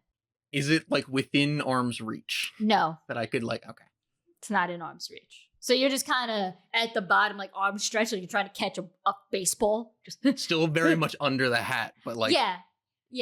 The hat is watching. Mary Posa is gonna just, her wings are like down to her side like a cape, but she's gonna move one to kind of cover Mary and be like, let's go get you cleaned up. How dare you? Gonna, like, escort her to the bathroom, like trying to like help cover her and just like shuffle her to the bathroom so nothing else bad happens. There's no need for more kerfufflage. As she goes, you can just hear Mary saying, "How dare you? This is a Bonatella Versace dress." And you look marvelous, darling. Let's get you cleaned up. Bonatella. Yes. Dr. Jekyll also has his notepad out again while this is all happening. We haven't had a Bonatella since before the divorce. Mary hears this. Oh, she's going back. Darling, wait! Whoa. Yo, don't be harsh into cranking, my guy. She's gonna slap Frankenstein. Roll kick some ass. The hat is just kind of bobbing in between you. Shit. If this fails, can they slap the hat instead? That's a 10. You with that little like the hand that had the ring on it, you backhand. Not only when it hits, that ring hits against his cheek, because it's dangling, it just kind of flies back and then back again. You're gonna take some damage there, buddy. Frankenstein, you're gonna take a point of damage. Does the ring fall off? No. It just you know. So you're taking some damage. Ow. We said that we would talk about it, and this is not the place. If you would just sign the fucking papers, we'd be fine. No. I thought we were gonna party tonight. And you ruined it. I ruined it? I've been cranking one out all night, and you're over here harshing my vibes. Well, that's the problem. You're constantly in the corner cranking yourself and not me. I was waiting for that.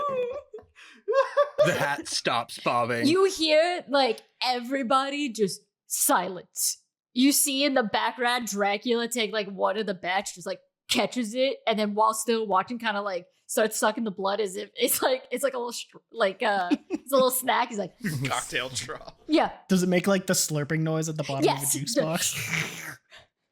Before anything else can go down, Jack reemerges. He comes out from the crowd, and as if to warn the Frankensteins to listen up, he just flashes the fire real quick. Not enough to scare, but to spook. Take the step back. He walks in, and now the full height seems even larger. His arms spread to each one of you. Just please, let's keep the peace. This is a party after all.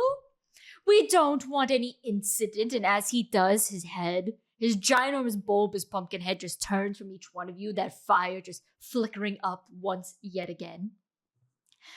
He turns to the rest where people are just watching. Goes, my dear friends, this is a celebration here to honor us. It's our day. I hate to see anything diminish that. Let's all remember we're here for a good time.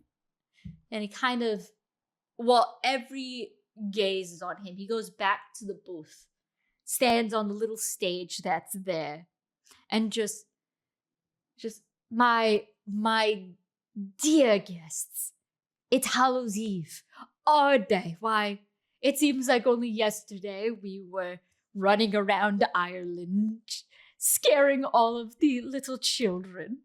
And now look at who we are. A national holiday. And just Halloween started in Ireland. That is news to me. Okay, Same. continue. Sorry. History lesson. The more you know. Did not know that. The more you know. Yes, Boogie? So Boogie's raising his hand just obtusely. Jack kind of like notices he like turns to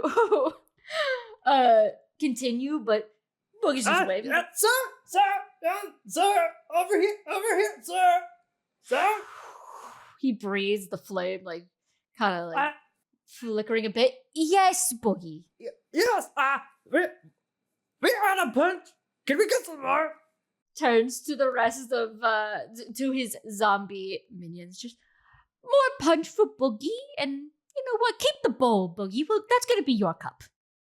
Yes, thank you. And Boogie is just like completely unaware that like people are upset right in front of him. Like the degree of what's going on here, just punch bowl's gone. Yeah, Boogie has his own crisis that he needs to deal with right now. Focused. Yeah. One of the zombies does like shuffle in, like very quickly for a zombie, just shuffles in, takes the bowl, leaves in the shadow as if it was a door yet again, and comes back out. And now that big punch bowl they hand it back to you. They put it in there, and one of them puts in a really fun bat-shaped bendy straw for you. Oh, yes, I love this very much. Yes.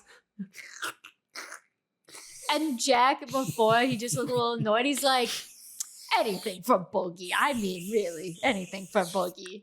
Just the most unnatural, ungodly sounds coming It's out of somehow Boogie drinking this right between, now. I like love a it. slurp and like a cough at the same time. It's like how it's an iPad kid drinking. Just If you- Where they drink Yes. too fast and then forget to Yeah. breathe. it's an iPad kid, but like it's also kind of delightful. It's like, oh, it's Boogie. It's cute when animals chew. It's horrible when humans chew. Yes. That's right, Boogsmeister. Drink up, bro. While Jack continues on, he turns back and is like, I am so glad that all of you can join me this evening. I know that this year has been quite eventful, and his eyes just kind of, well, the flame eye just kind of like flickers to both the Frankensteins and, well, to Mariposa.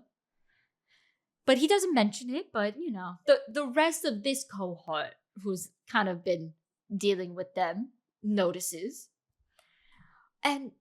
But that's all for us to forget about this evening. This is about us and us celebrating all the spooks we give every year. So I very much ask for a round of applause for each one of us.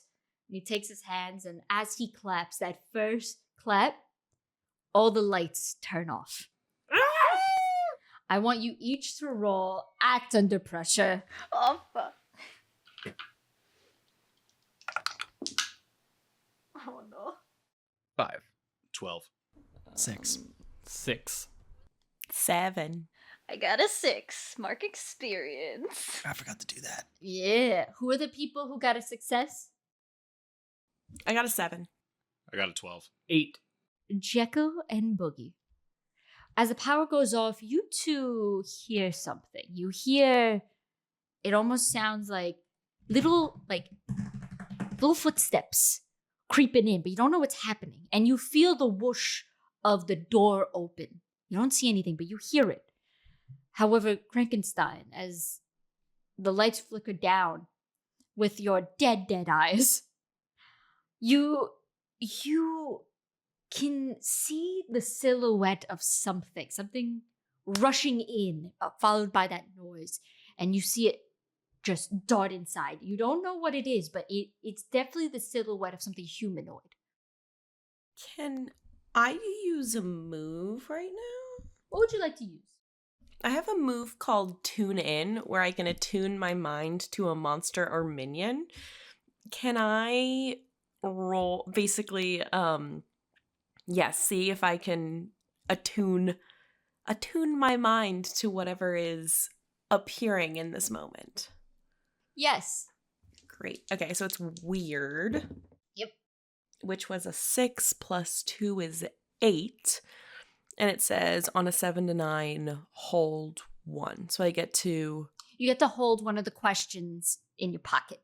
Great. One of the question I'm going to ask is, what is it planning to do right now?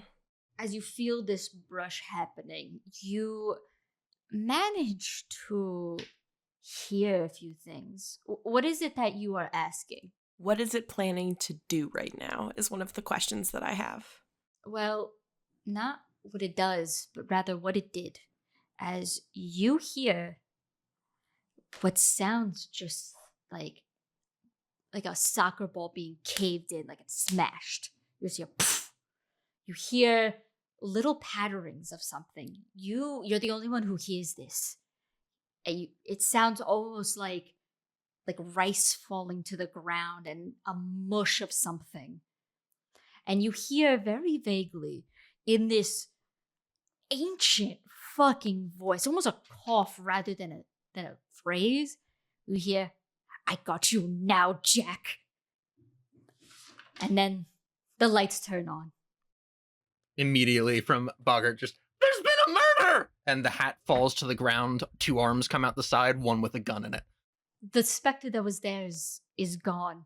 However, where the esteemed host is just a mix of brambles on the floor and stems and a ginormous pumpkin smashed in, its pumpkin seeds falling onto the ground as where the head lays, that flame inside just sparks embers before just whoosh, ending.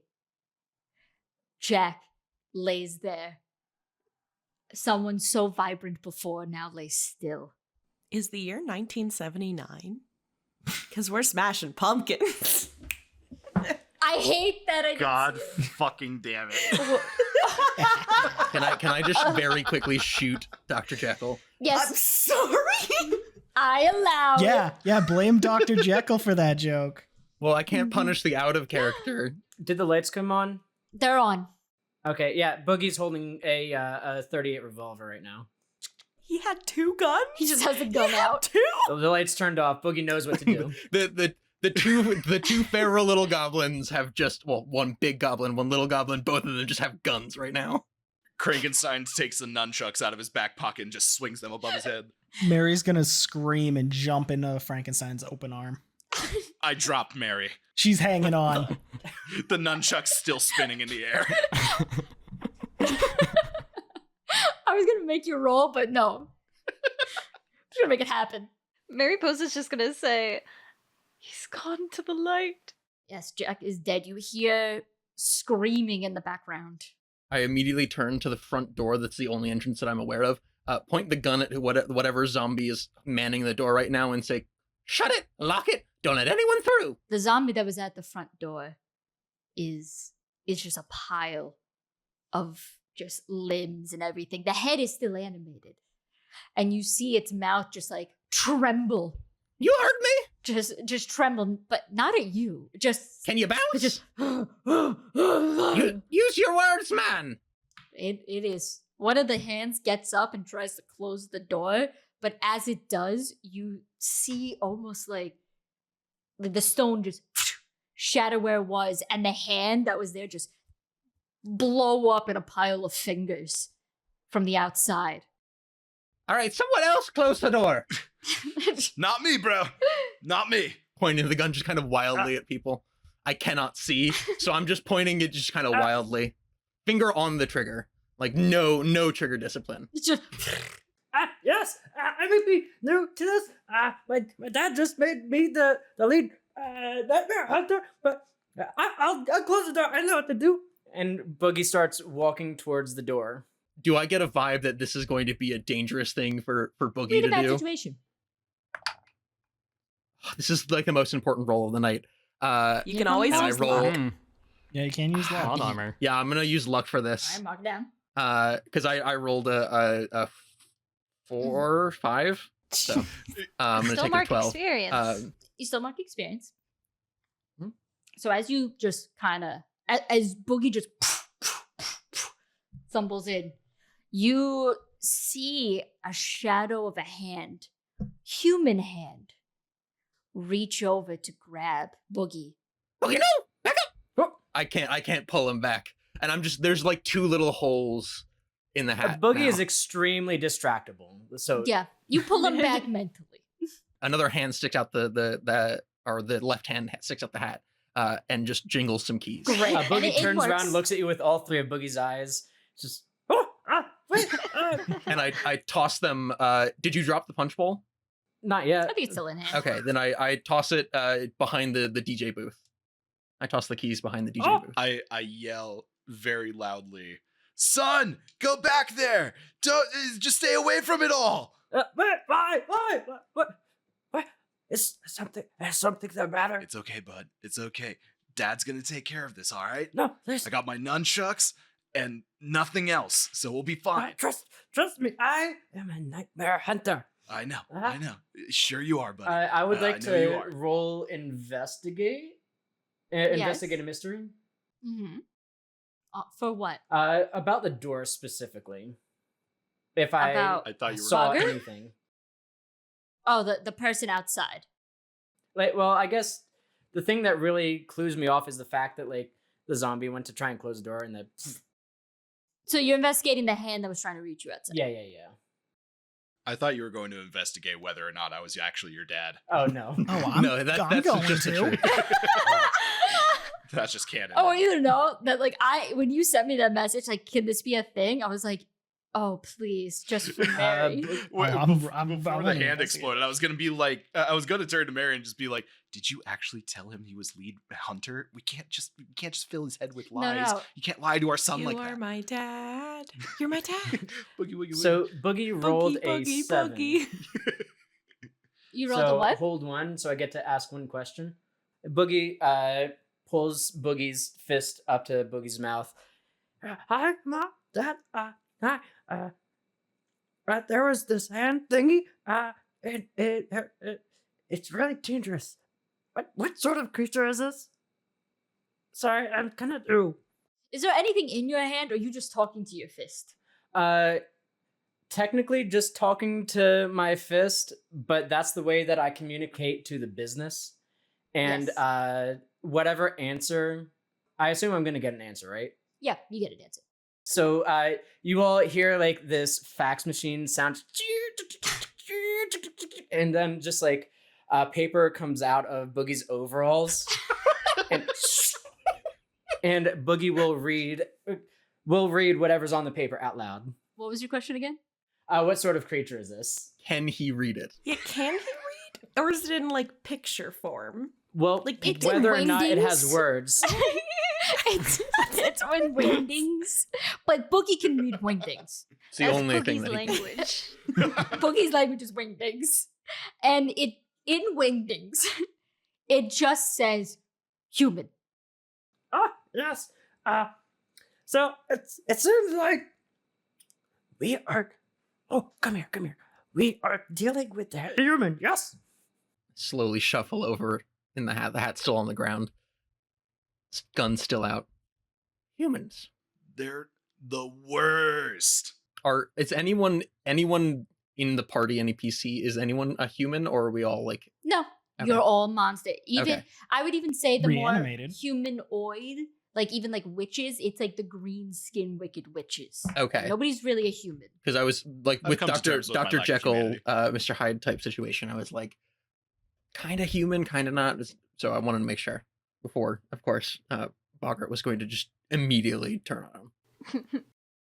Mary hasn't heard anything other than Frankenstein calling them Boogie his son. Can I investigate that? Yes, you can. That's an 8. You hear it like replaying in your head. Boogie, my son. And you're not. Boogie looks nothing like him. However, Boogie does cause a faint memory of a green-haired associate of you and your husband's that used to hang out with you in couple date nights with other groups. Wait, What hold was on, this hold on, bitch's hold on. name? The green-haired associate. Who slept with who? Who's at fault here? For the sake of our divorce papers Mary? later. Mary does not remember having Boogie, but Boogie does resemble an old couple friend of yours. Boogie is like 5 to 7.5 feet tall, so just like Frankenstein. Yeah. Do I recall her name or their name? You don't remember the name, but you remember it very vaguely. That it only makes sense to you that it was that girl from that party. It's gonna turn to Frankenstein. With her? No, murder. Murder. With her. First it was the Wicked Witch of the West, and now her? I kept telling you, it was the Wicked Witch of the East, bro. Sister was a witch, not her. She's fine. A plus for Thank that. you for Eva. picking up on Good that. reference. I'm going to kill you the next time we're in person. You're gonna look at me and tell me I'm wrong? Yes! She wore a crown and came down in a bubble, dog. We made a pact before Dr. Frankenstein. Can you give me the full description of the person I cheated on my ex-wife with? Because I No, should know this you- for certain. Or do you you want me to don't. make this up? You don't. It is like the stereotypical, like she is bringing up somebody that you cannot remember. Oh, so I was high off that crank and steezy, and we were just Sure. having a good time. You have no idea who she's talking about. I just know that thing over there with the indeterminate amount of eyes and ever-changing magical overalls is my son.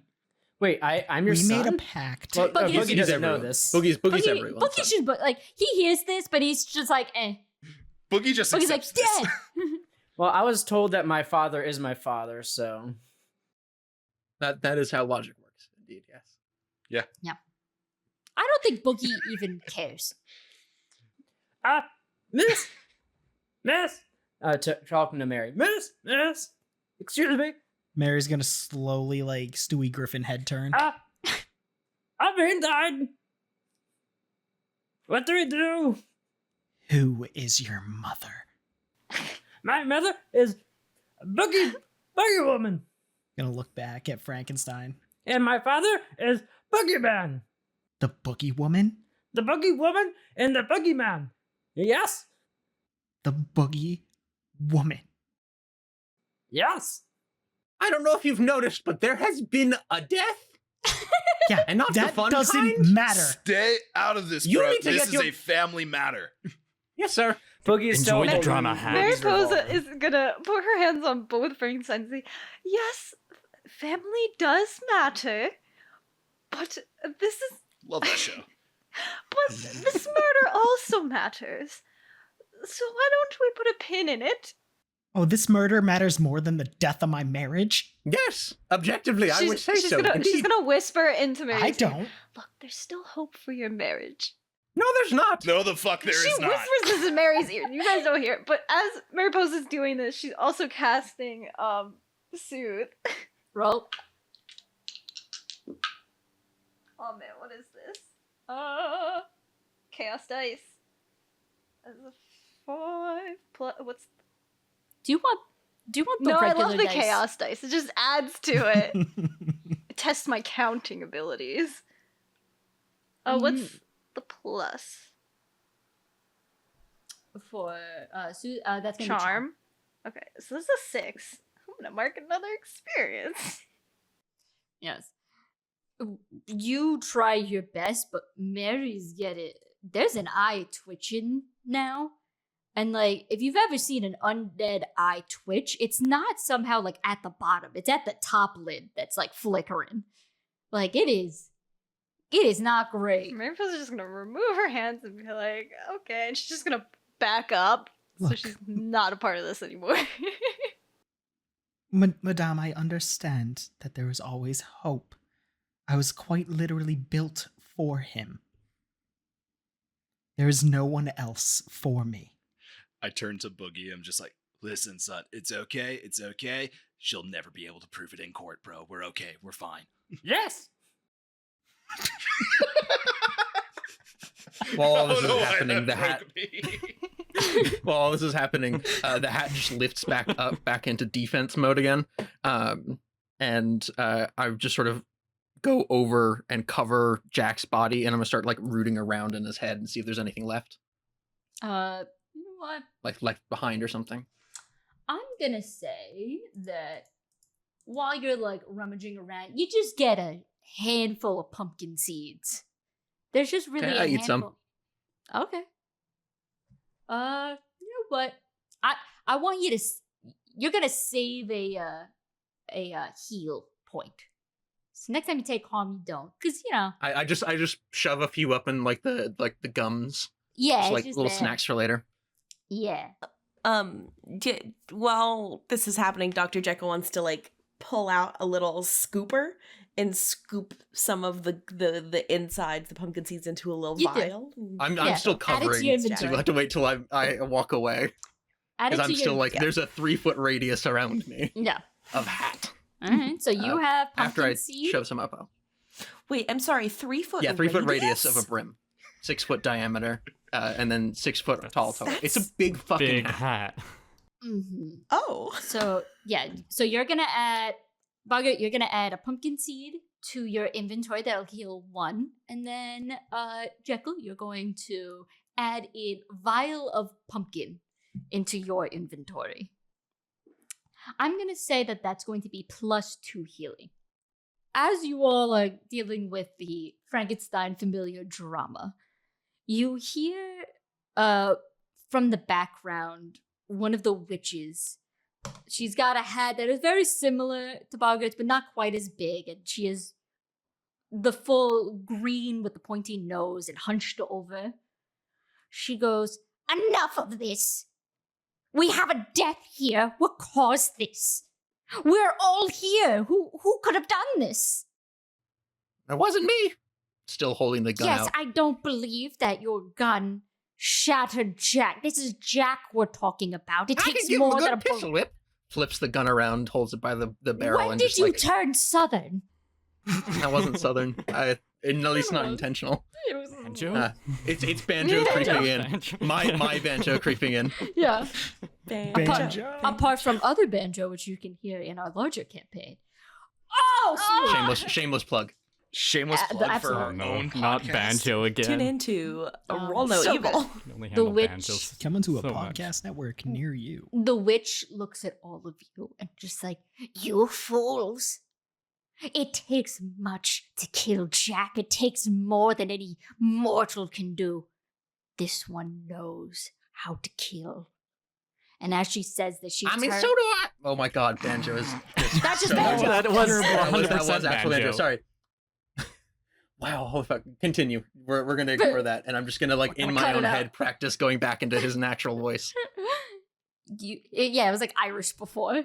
Yeah, again, that's what I was going for, and then for whatever reason, it just shifts. Banjo is just in the back of my head screaming. Screaming to let The Banjo witch out. turns to all of you, but then locks her eyes onto Madame Mariposa.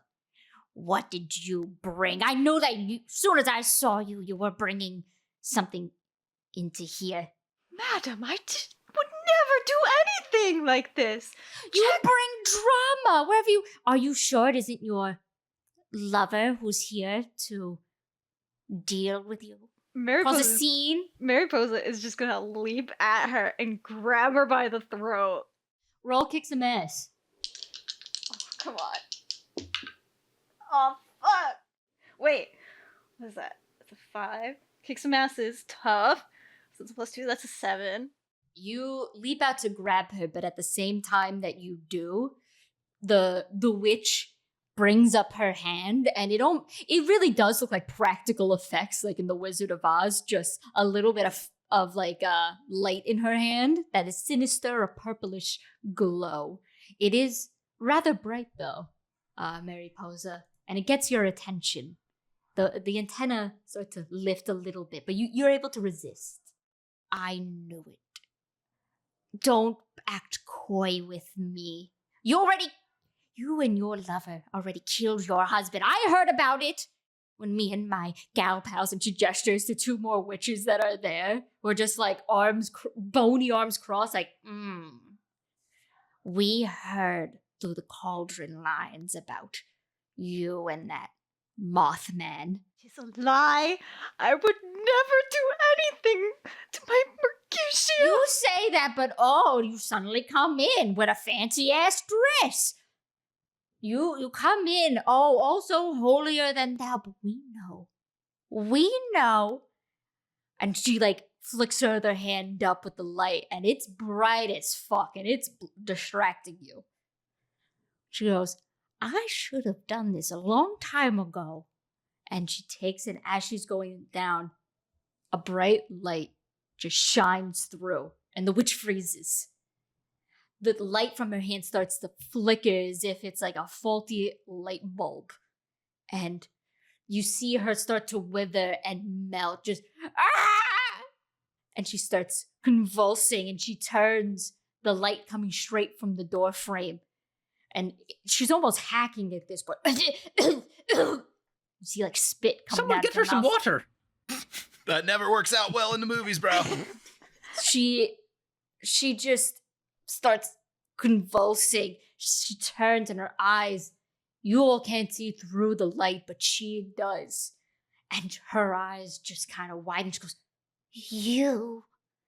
As she crumbles and falls to the ground, the green tint of her skin fades into something pinkish, however gray, especially beneath the eyes. Her hair, black beneath the hat, falls into a tumble of gray. She starts to age all at once. She goes, get him! And then just disintegrates into a pile of dust. Good riddance. Where's she pointing when she says that? Towards the door. Oh, okay. With hat still in attack mode, gun out, whirls around towards the door and says, see, I told you should have closed that fucking thing. I tried. Are you gonna shoot the gun? Also, when she crumbles into dust, Dr. Jekyll pulls out a clean vial and a clean scoop and goes and scoops some of That's that your in a vial. inventory. As Dr. Jekyll's doing that, Mary's gonna be like, serves you right, bitch. Who is that, Mary? Who is that she's referring that to? Not you, madam. Okay. I'm gonna turn back only to Dr. or Krankenstein. I'm gonna turn back to Krankenstein and say, hey, close your eyes for just like 10 seconds. Okay. I'm going to see if I can send a fire missile out and sort of use it to slam the door shut. Okay. You're not gonna roll, because as you do, any sort of magic that you use is immediately snuffed out by whatever's left of that light before it recedes. The blinding silhouette of the door just starts to dissipate. First, you see a silhouette of very stocky looking man wearing knee-high, it just looks like rubber boots, but ye old rubber boots, the ones with the little heel. Galoshes. Not really galoshes, the riding shoes. Mm-hmm. Merch opportunity, ye Ye old rubber boots, as I'm calling riding they boots. have squeaks in the heel. For our shout out to Boogie. They're stick slippers. They're stick slippers. Yeah, I was thinking, is that me? What, kind of. You and Am I the bad guy? Suddenly you see a magic 8-ball emerge from the light. You see stuffed into said boots are like, it almost looks like riding shorts, but they're camo. They've been altered to fit like that style, and it goes up into a camo button up somehow and over a large overcoat one that you would see at a hunting store, but it's been tailored to go longer to the floor. A man with an age. No, it's gonna make sense. Don't ask me about the outfit. It's gonna make sense for the buck wild man that wears it. You see it is the most ancient face that you've ever seen. Picture the Crypt Keeper mixed with an onion that's been out in the sun for 8 years. I have a name. Just say me. She just Yeah, looks like me. That's why we couldn't see him. He's dressed in camo. He's just in camo. So as the magic fizzles, I don't look at anything. I just look at my hand and like shake it a little bit and try again immediately without looking up at the guy. So I'm just gonna fire blast him. You're gonna fire blast him. Well, missile fire. It is still going to miss. As it comes up to him, he, in this weird jacket that he has, he opens it up and it's just like multiple hand sewn pockets. They're very badly stitched, and out of one he pulls out a dust of some sort, a bluish tint to it, and just like throws it into the air where the fire would hit, and it just, in a barrage of frost, hits your fire and it just crumbles down into what looks like ash. And this man, eyes wide, his white hair short but completely disheveled, a manic grin on his face, goes, ah, ah, ah. And he just walks in. You hear from the crowd people whispering as some are recognizing him. He notices. He walks in, his boots squeaking like rubber ducks. As he does, he's hunched over a bit, and he's bouncing in his step. He's excited to be here. I'll quickly go back over to Dr. Frankenstein and be like, hey, you can open your eyes now. Oh, cool. I'm sorry, Dr. Oh, Frankenstein? Where did he get his degree? The University I of would like Phoenix. to know. Actually, it's Frankenstein. Frankenstein. Just because he was Yeah. made I'll go by to a doctor Frankenstein doesn't and just, like, mean I would he's a like to doctor. see. I would like to see his credentials. I Thank you second very that. much. I was made by a doctor. Thank you very much. You, as you are just all talking, the man looks over at you all and just like, silence! Science, Liebchen. And he takes out from his pockets a gun and like a stick. I am here for a happy Halloween for me. I want you all to roll read a bad situation. I like that Sorry. Travis lost that Liebchen. Oh no, I was losing at Liebchen. we need to work on your German. I got a 9. Come on, Ashley Johnson roll. I got oh wait, read about what's the modifier for Sharp. Yeah. Sharp. I got a 9. At a 10. I got a 7. that? 8. I got a 9. I will stand hat now in defense mode, so hat arms in, hat up, and I will stand in front, sort of interposing myself between Boogie and whoever the fuck this guy is. Even though Boogie is like 8 Significantly taller than you. larger, and the hat only goes up so high. Yes. One of Boogie's 4 eyes looks down at you. The rest are just staring at this person. We gotta count it of 4 eyes, people. 4 4 eyes eyes. As you all vaguely remember this man, but from legends, bedtime stories between your parents or creators. The man, but it's not until he gets closer that one eye, a milky white with a scar down it, and the other a vibrant green. He held it up, and you hear somebody from behind you gasp. Van Helsing. I really expected it to be the Sandman. I was really ready for somebody in the back to go bum bum bum bum bum. Because I added to the Bum, music bum, playlist. bum,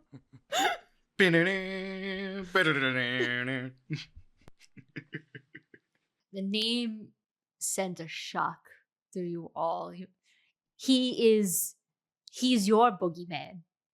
He's the one that was the most infamous monster hunter in all of the world. Stands before Sorry, you. What? I just car heard a horn. random car horn go off. He's the most menacing man in the world. Wall and stereo. Yeah. Yeah.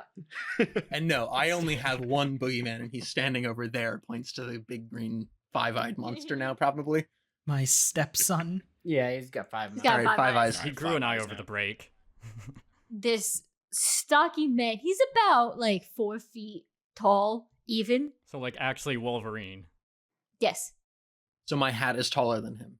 Yes, he's actually like Oh, he's Jen. he's not really. Yeah, you want to talk about height. All right? Mhm. Don't act like you don't need a step stool as well.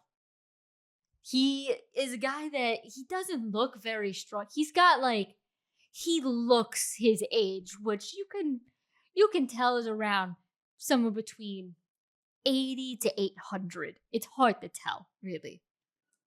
But he just steps forward, and in this gravelly voice and that eye that's twitching, he holds up his weapons and looks at all of you.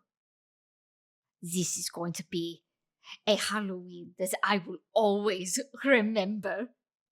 And he lunges. I'm going to say he's going to lunge after Boogie. No. No Boogie. Can I immediately fire my gun in response? You Boogie roll has wait, wait, wait, unacceptable. I am interposing technically. I already said before we You say stopped. protect I someone. was directly in between, so protect someone. Oh fuck! This is my -1. Oh. Wow, that went on a journey. 7 minus 1 down to 6. Mark experience. You mark experience. You shoot the gun off, but Van Helsing, too nimble for a man his age, just almost matrix out of the way with it, but still goes forward. He just kind of lets it, moves his shoulder so it flies over, and with this new momentum goes towards Boogie. He's raising the stake in his hand and looking with wild eyes, just ha, and strikes down. Can I try and like shift the hat in the way? You already made your move. Okay, that's fair. I want to Eliminate roll the to protect my bastard. son. Boogie, what do you do? Your hesitation bores me, so now I will say that Van Helsing, with his stake up, strikes down. He doesn't hit you fully. However, he gets your arm, the stake going through. You're going to take a point of damage. Does he still have the punch? Yes. He still has the punch in his hand. He doesn't let it go because it's Boogie. Boogie's unfazable. Cool as a cucumber. I see that he has struck my boy and want to inflict as much damage as possible using the sledgehammer that I normally use to drive the stakes back into my neck. All right. Roll kick some ass. Kick some ass plus 1. That's a 9. A 9. You take the hammer and you manage to dislodge Van Helsing from Boogie before he can strike again. You don't harm him, however, as he's too nimble and backs up. He kind of does almost like a somersault backwards and lands back onto his boots. They squeak as they do. It's like, oh, Victor's little monster. He just eyes you. He's now going for you. Oh, I'm getting in the way. I'll get in on this. Drew I'm gonna... answered first. Mary answered first. You don't touch my man. All right, roll protect someone. That's a 6. No. But can I use luck? Yes, you can. As Van Helsing gets near, you manage to, with the same backhand that you gave to your ex-husband, just slap him out of the air like a mosquito. Just, he tumbles back. He was definitely caught off guard. On his cheek is a long cut from where the ring sliced into him. He flies back into the snack table. The saltines and the little hors d'oeuvres everywhere. And he just like looks back. He doesn't look angry though. In fact, he looks excited. He looks back, eyes now on you, just like, the bride. Oh fuck, he's into it. He gets back up. He's like, I didn't know you were back together. We never separated. In this moment of the slap, can I see, has the ring come off? The ring is still on. It's Can I keeping. shoot the finger? In the chaos, can the gun misfire as I shoot for the finger? Not your turn. Not your turn. Van Helsing gets back up. He is not getting up lightly. He reaches into his coat pocket. He's like, I have this thing just for you. And he takes out, like, it looks like just like a Bic lighter Oh fuck. and just lights it.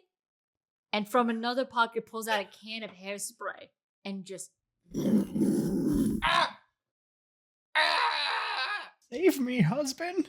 Is he going for Boggart? no, he's going for the Frankensteins. Okay, never mind. Even though I'm the one who's like been the most aggressive in this sequence. Man's got priorities. Yeah. I do nothing to stop this but scream. As You- as the fire is coming, Mary's just gonna look at Frankenstein expectantly. A slight grin dawns on my face as I see my ex-wife being The woman into who flame. just saved you. Yep. Didn't do The shit very for one. our son though. That You both are bastard. going to take a point of damage. Worth it. The fire hits you, and both of you, as fear goes through, because fire bad. It's Fire Naturally, bad. fire it bad. scorches. You're stitched together. Since some of the stitches start to like curl in the heat. It doesn't, it's not in a grotesque. It just kind of like tightens the skin there. So, like Mary, on one hand, like your skin is just kind of taut. While Frankenstein, you have no more hair. Any hair that you had just cinched off. You kind of look like a thumb from Spy Kids. My locks! My radical spaghettical locks! I hate you so much. Van Helsing puts them back in to his many pockets, endless pockets. He turns his attention onto Jekyll. Jekyll's just been writing this whole time. He kind of just turns and gets like an ancient finger, and he's like, "I've read your papers." What did you think? I'd be more than happy to hear a peer review of your discussions on my arguments. I'd prefer it in APA format over MLA. Chicago is better! And I pull up the Chicago gun. is actually me. Side note: Chicago is better. Dr. Jekyll, I have never used APA all any the of way. Van Helsing just kind of turns his head. You can hear just old man bones cracking. You might want to see a chiropractor about that. Peer review. That's funny. You make it seem like you wrote something worth talking about. Does the Invisible Man hear this? Oh, fully. Van Helsing stalks closer. He looks at Jekyll and he's just like, I prefer the other man. I believe he's much smarter than you give him credit to be. But I get it. It's easier to pretend. That's what I've been saying. How well do I control my temper in this moment in time? Is this a How roll? much fucking around Let can it one do? go, once let you it find go, out? let your anger show. You know what? Grab the d20 Oh God! and you're I'm gonna gonna roll. do the big one. Do a big gonna roll. d20. And I'm gonna roll as well. Rollies. 13. Spooky. Hello, Hyde. Hyde is going to emerge out. Describe what the transformation looks like. It's a ripple. It starts at the temple, and then it's just this ripple comes across, and there's just this twisting across Jekyll's face, and you start to see these brows just get hairy and furrowed. The eyes go red. His teeth elongate just the littlest bit. Sort of those little fangs elongate. His fingernails grow out just a little bit, and he grows like it's almost like if he was sort of perched up now, his back just kind of gets bigger and hunched over almost. And it's just the sort of full body ripple, and he just kind of twists his head and be like,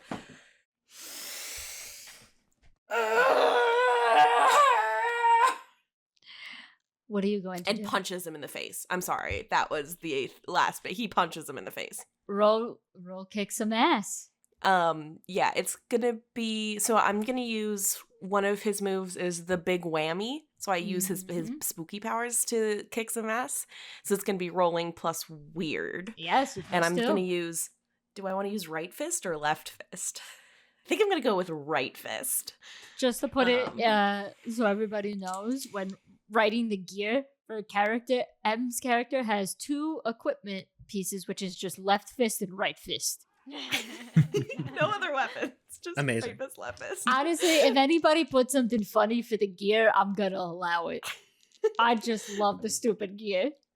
All right. That was a 9 plus 2 is an 11. And the attack has 2 harm, close, obvious, ignoring armor. How do you hit him?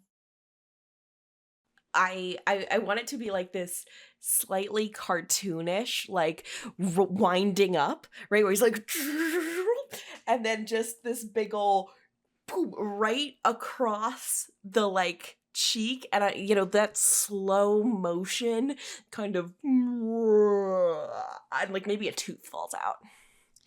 You all, it's like in slow motion. As his fingers hit his wrinkled cheek, you see individual wrinkles start to like move before the rest of the skin does. It right in impact. It's almost like he's just like gotten youth back by how much the skin is pulling before it looks like a fucking wave going through his head. You see one of his front teeth just fly out, just kind of like floats out as he recoils back. He rolls and almost hits the wall behind them, the stone, with upside down.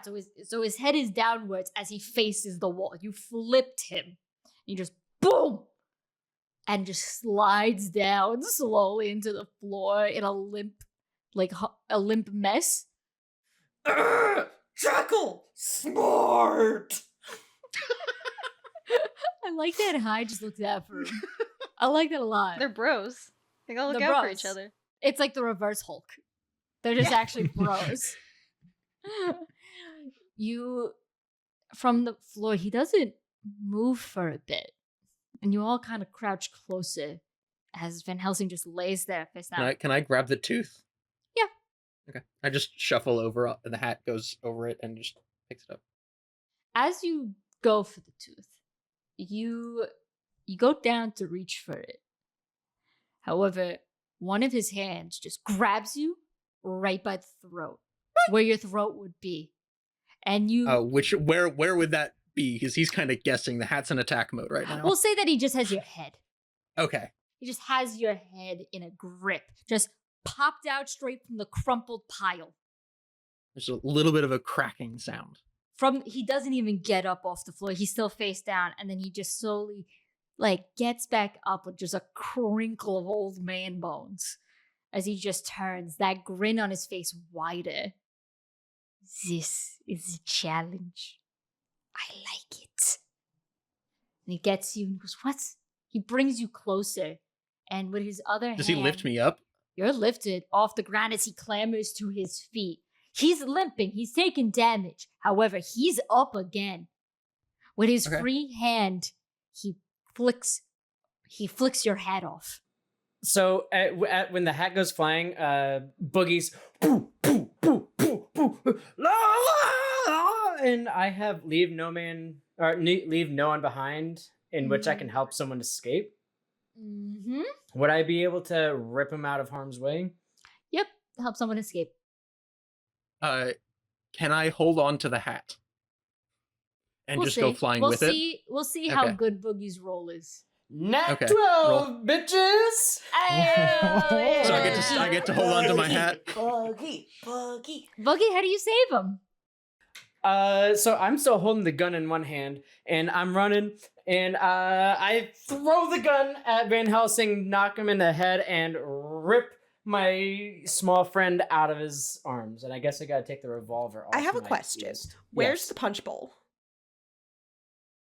That's a question Oh. for Boogie. Is it That's what I under- is it forgot. under- I is it forgot. under your- Never mind. Yeah, Forget the me gun. too. I'm throwing the punch. Okay. No, I'm. Throw the I- punch. no, Throw the punch. We bowl. gotta- punch we bowl. gotta- what's the Gun and priorities punch here? bowl. Okay. Okay. So the punch bowl shot. He just drops it. It's and then starts booking it. He gave up the punch bowl for Boggart and rips it out and starts running away with you over his shoulder. Or He gets with, you over... out cleanly. Van Helsing, like, ripped right out of his hand. Van Helsing just kind of, like, he stumbled back. You didn't knock him down, but you did get Boggart completely safe. Okay, so here's I've explained to you what this is. If you will allow me to sort of make my own roll happen here, just to see if I can actually hold on. Do you get what I'm saying? I know what you're saying. Okay. I'm just gonna make it the standard DC in my own head and just see what happens for my own purposes. Okay, cool. I do manage to hang on. Boogie, what you feel is a very solid mass that sort of rattles around in two separate parts. Ooh. I like that. Just because you're holding me, you would be able to notice that. And there's this faint like clinking of porcelain. I love the horrified faces I'm seeing. Respectfully? What the fuck? That is some I love shit. how you're freaking out. I'm just, this is awesome. This is hilarious. I'm laughing. My players are used to me pulling shit like this, so I'm not surprised that neither of them are phased. I mean, you are the top hunter after all, Boogie. Your father has decreed it. I'm a professional. This is like my first week on the job, but I'm a professional. Yeah, I love that Boogie's actual, like, class is the professional. As you manage to roll back with him, however, Van Helsing is going to retaliate. From his pocket, he pulls back out the same stake as before and flings it at your back, Boogie. He flings it and it goes right into your shoulder. Take a point of damage. Oh, I do have, so you've been telling me to take harm. I do have a flak vest underneath all my fur. I'm sorry. Bulletproof breastplate, like I'm sorry, Uh, what? I love it. Did it grow under your fur? On Is the your gear fur- that It's says like when you- a tree grows over like urbanized like things. he has it on, but like his fur that he shedded, he's like glued it to the vest and then put the vest on. So Is like Boogie's chainmail. hair, like, is that just an outfit? Like, if underneath Oh my it's god, just... is Boogie actually like the Philly fucking fanatic and he's just a guy in there? like under gear, it says you either get a flak vest, 1 armor hidden, or a combat armor, 2 armor heavy for protection. I'm not sure how that works. Describe to me how Boogie's wearing the vest. I want to hear It's the overalls. It's the overalls. It's the yeah. Is it the overalls? He put a plate inside the fucking pocket. I mean, Some fucking That's Clint what, Eastwood that's what the shit, big front yeah. pocket is for. Fucking Warzone ass plate. I could pull it out if you want me to. Just And again, if he's Okay. carrying me over his shoulder, the brim of the hat is there, so You know what? that's also I don't know how it works. I just want to bring it up so that like it's in your mind as the I know. host. I know. Boogie's strapped. he pulled up with a fucking shotgun, just like handing it. It's like, oh, should we hand this in? Oh I'm my a God. professional. Listen, I'm aware of the vest. Hence, in the, you say like you don't take damage in another part, you should have taken damage. Okay. Once I you just in didn't this know. system, once you use armor, you don't have armor again. Okay. It's a one Oh, shot. okay. The plate breaks. And it, Oh, you just hear okay. this like shatter. Yeah. Pull out pieces. So I take that damage. You take this damage. Okay. Minecraft hit noise. Can I spit out some pumpkin seeds into his hand? You can put it in the wound. Okay. I'll just over his shoulder spit some pumpkin seeds in there. Oh, yes, thank you. You save a point. You're healed by a point, so you only have 2 harm. Remove that from your inventory.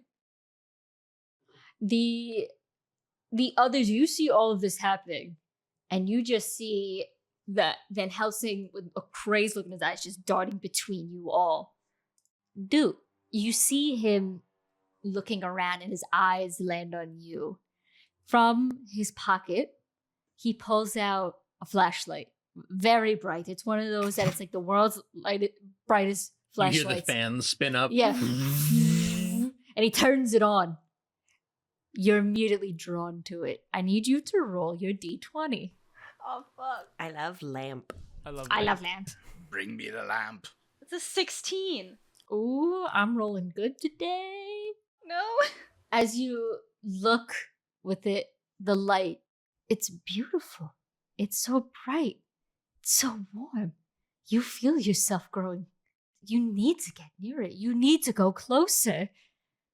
You're being compelled to walk towards it. It's warm like my Mercutio. You see, almost in the vision of the light, a moth-like figure beckoning you over. The rest of you don't see this, but to you, it's crystal clear as a silhouette within the bright, warm lights. As you get closer and closer to him, Van Helsing, he's nearly like shaking. He's so happy. He's like, "Yes, come, Liebchen, come."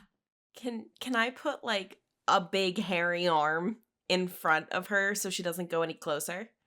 And just roll, roll, protect someone. Is that Tough. tough? Oh no. Oh no. 6. I'm gonna mark experience. You put your hand up. However, Maripose, your wings begin to beat upwards as you just kind of float right on top, just kind of like slinking through. Your body is starting to contort more like a moth itself, and as you get closer, it's enveloping you. It's so lovely. You see your dearly departed husband. He's calling to you. You can almost hear, "My darling, my darling."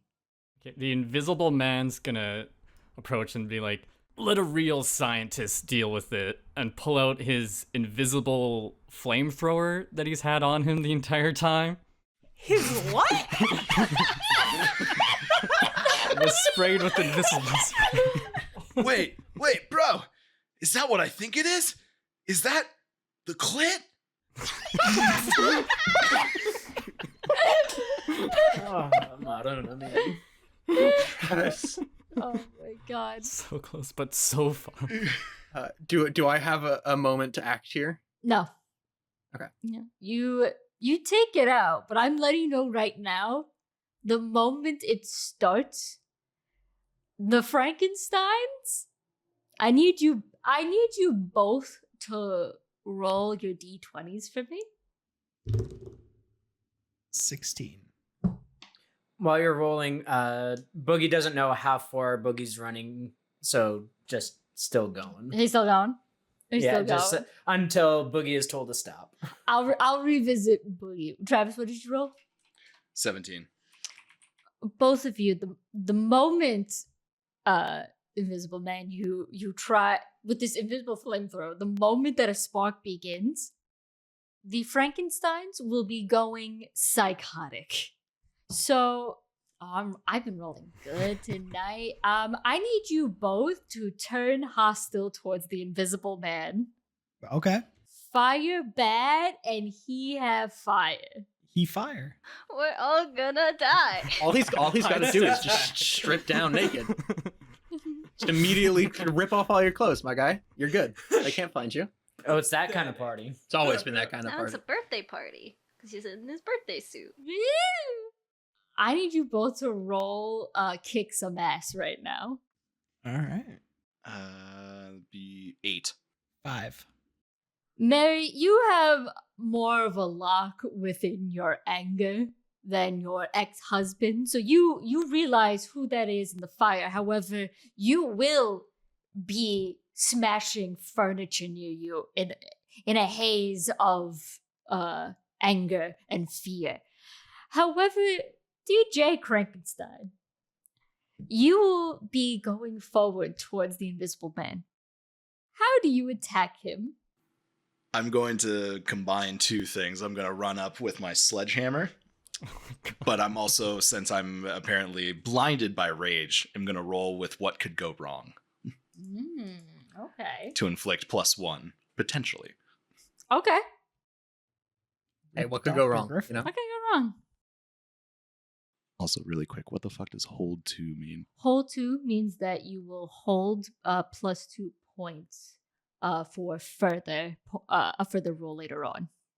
So you have that in your pocket. Okay.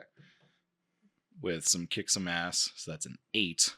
using the sledgehammer. So that's 3 harm. And then I can use this to say +1 harm to that.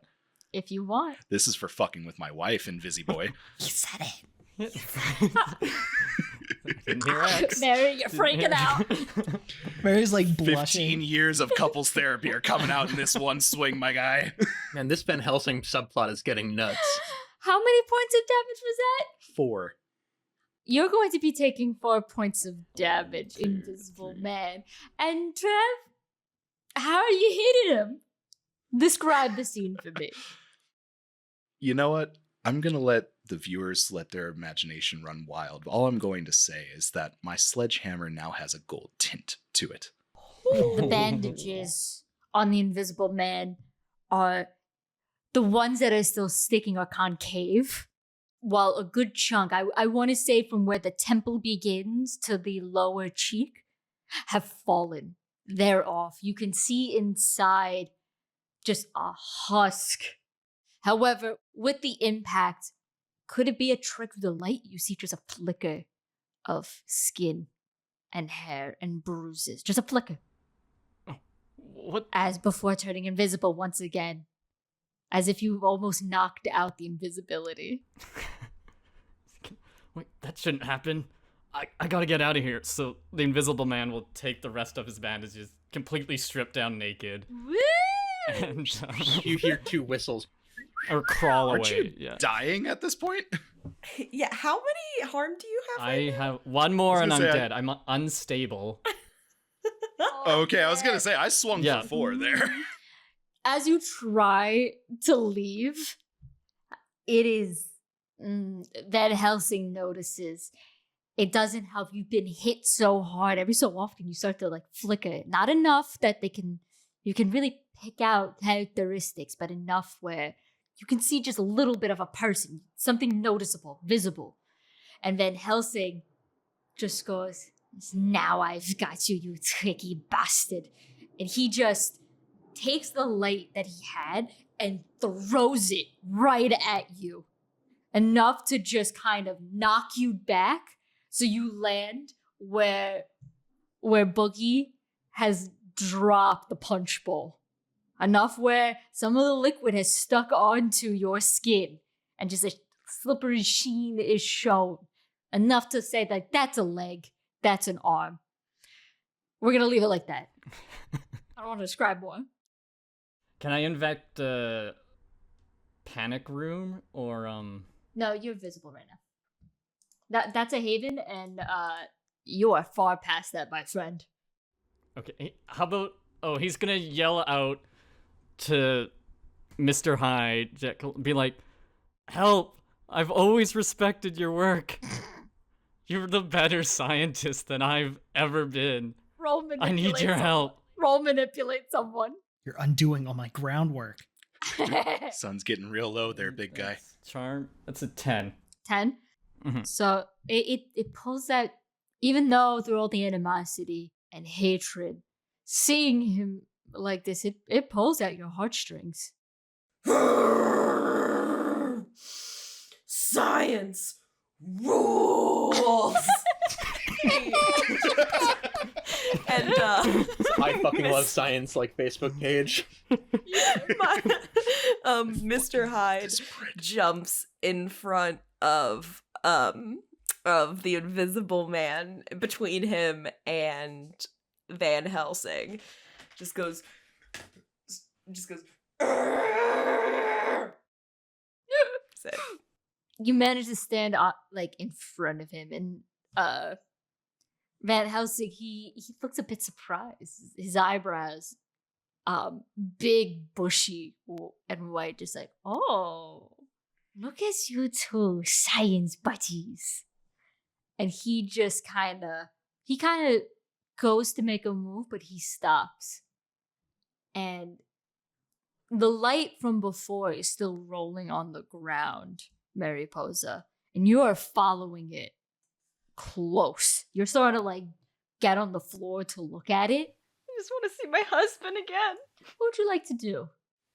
I mean, I'm distracted by the light, right? I can't do anything. You can break free from it, But you need Can I to break free from it? roll the d20 Don't- again. Oh, okay. You're breaking Free free, you're soaring. If I had a nickel every time me and Em sang that song, I've had two nickels. Which isn't a lot. What was your score? 16 again. In the flickering of the light, as you see your dearly departed husband call you more and more, as you get closer, the silhouette is starting to fade as you hear the commotion behind you. You hear Boogie and Van Helsing and the Frankensteins going fucking nuts. And you're able to just blink forward. The silhouette diminishes and you see the ring that is the flashlight's plasticky edges more in view. And you manage to just snap out of it. Can I attack him?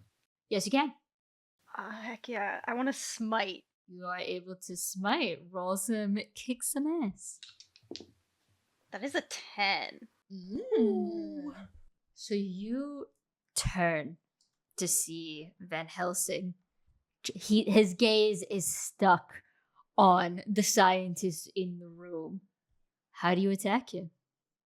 I'm gonna come up behind him and put my claws around his throat and kind of lift him up the ground. I'm gonna say, "Now, darling, that's not how you crash a party." I'm just gonna squeeze. I'm gonna squeeze. I'm just gonna squeeze. It's the first time you've seen him panic. The eyes going wide. Like almost like a gurgling is in his throat. He's like, from one hand goes into his pocket to pull out a little blade that he uses to slash at your arm, enough where it makes you let go. You're gonna take 1 point of damage, but that's about it. As he goes back and clutches his throat. That really hurt. The facade of the crazy old man starting to fall as anger now floods his eyes. He looks around at you all. He goes, "Enough of this."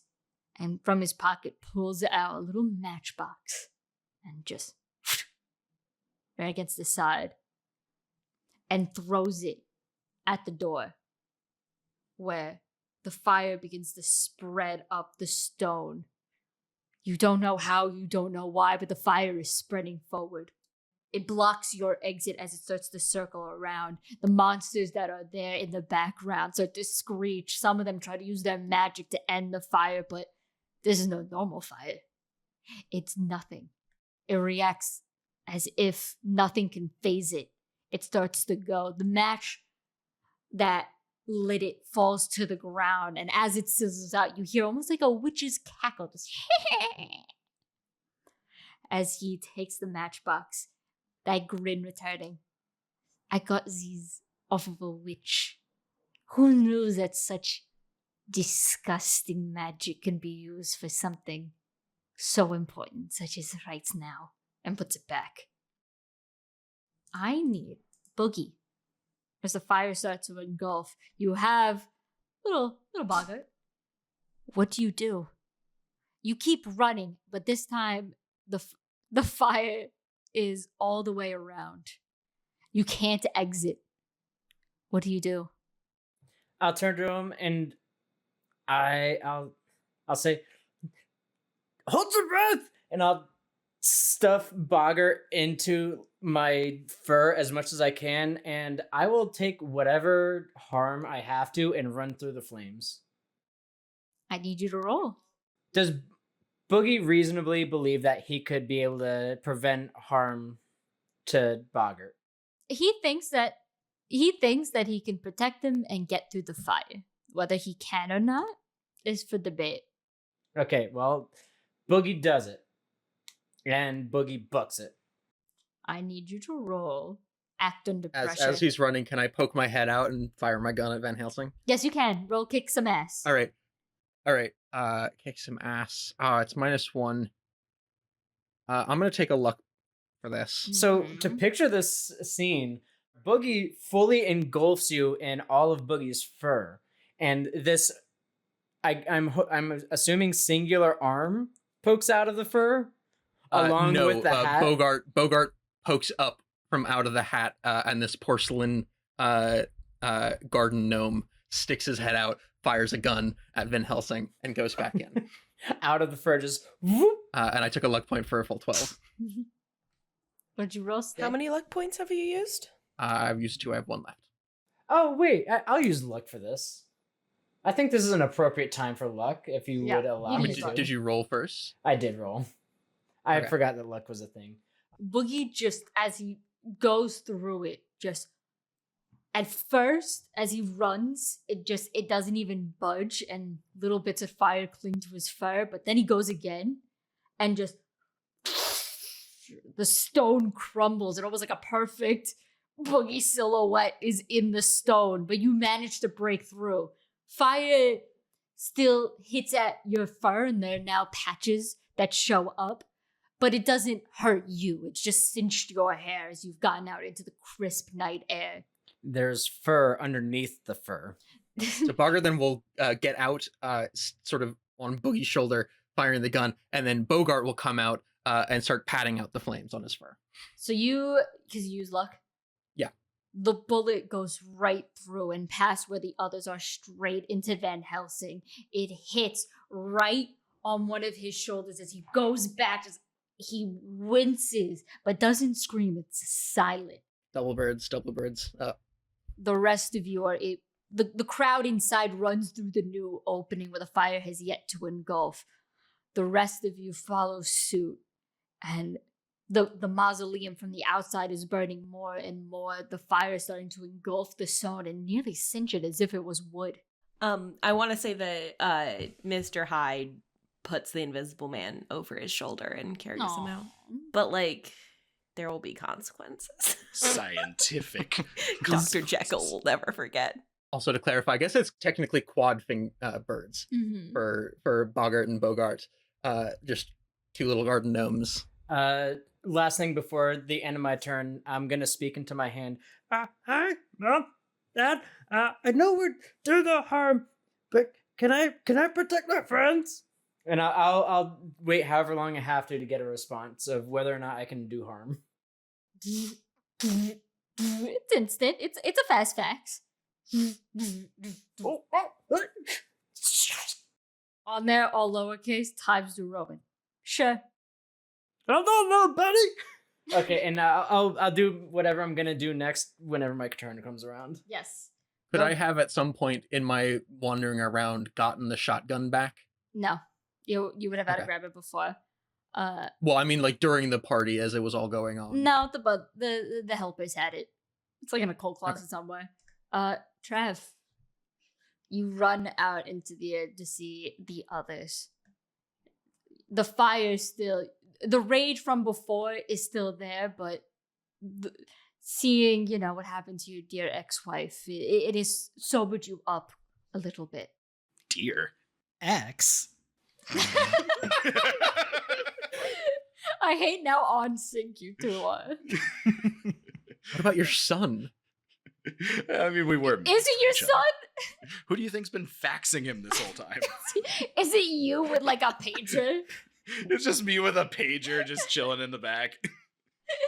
It's good for him. You run out to see, Mary and the rest of them panting. The fire is in the back, but you've sobered up from your anger before. What are you gonna do? This is a tough one. Because I already used my what could go wrong hold to. I want to use my panic button to run to my van and try to see if I can get us an escape route. For that one, I'm gonna say you're in the middle of the graveyard. So that would be that you can't run that fast to it. You're still in the middle of the graveyard, but you can make the plan to the others. All right. I turn to... Wait, hold on. Is my wife still alive? Yeah. Okay. We're all, We're there. we're all we outside, made it Everybody got right? out. through the fire and flames. Okay. Okay, we're all good. through the fire and Right. flames. You fuck. But is Van Helsing Listen. I know we're going to have to deal with this in the next divorce court. However, we need to get everyone out of here. Do something, and I'll go get the van. We'll move the car seat for Bogey, and then we'll leave. Can I read a bad situation and look for Van Helsing? Yes, you can. Can I also roll manipulation on that one? All right, Trav, you go first. Fuck. Shit. That's gonna be a 4. And that's with my +2. Ooh. You say this Yeah, to the rest of the group, however, the way that you're saying it, one, they remember you going fucking psycho and almost killing the Invisible Man. Fire bad, van good. You tried to kill me. As you describe it as well, the eyebrows are gone. You're looking like a goddamn ghoul right now as you like go near them, eyes bugging. So it's just an overall sketchy sort of demand. I'm telling you, this will work. Trust me. Trust me. You're gonna read a bad situation? Yes. I'm gonna use luck. Okay. You turn back into the mausoleum, which is starting to crumble, the stone almost turning to sand as it burns through the fire.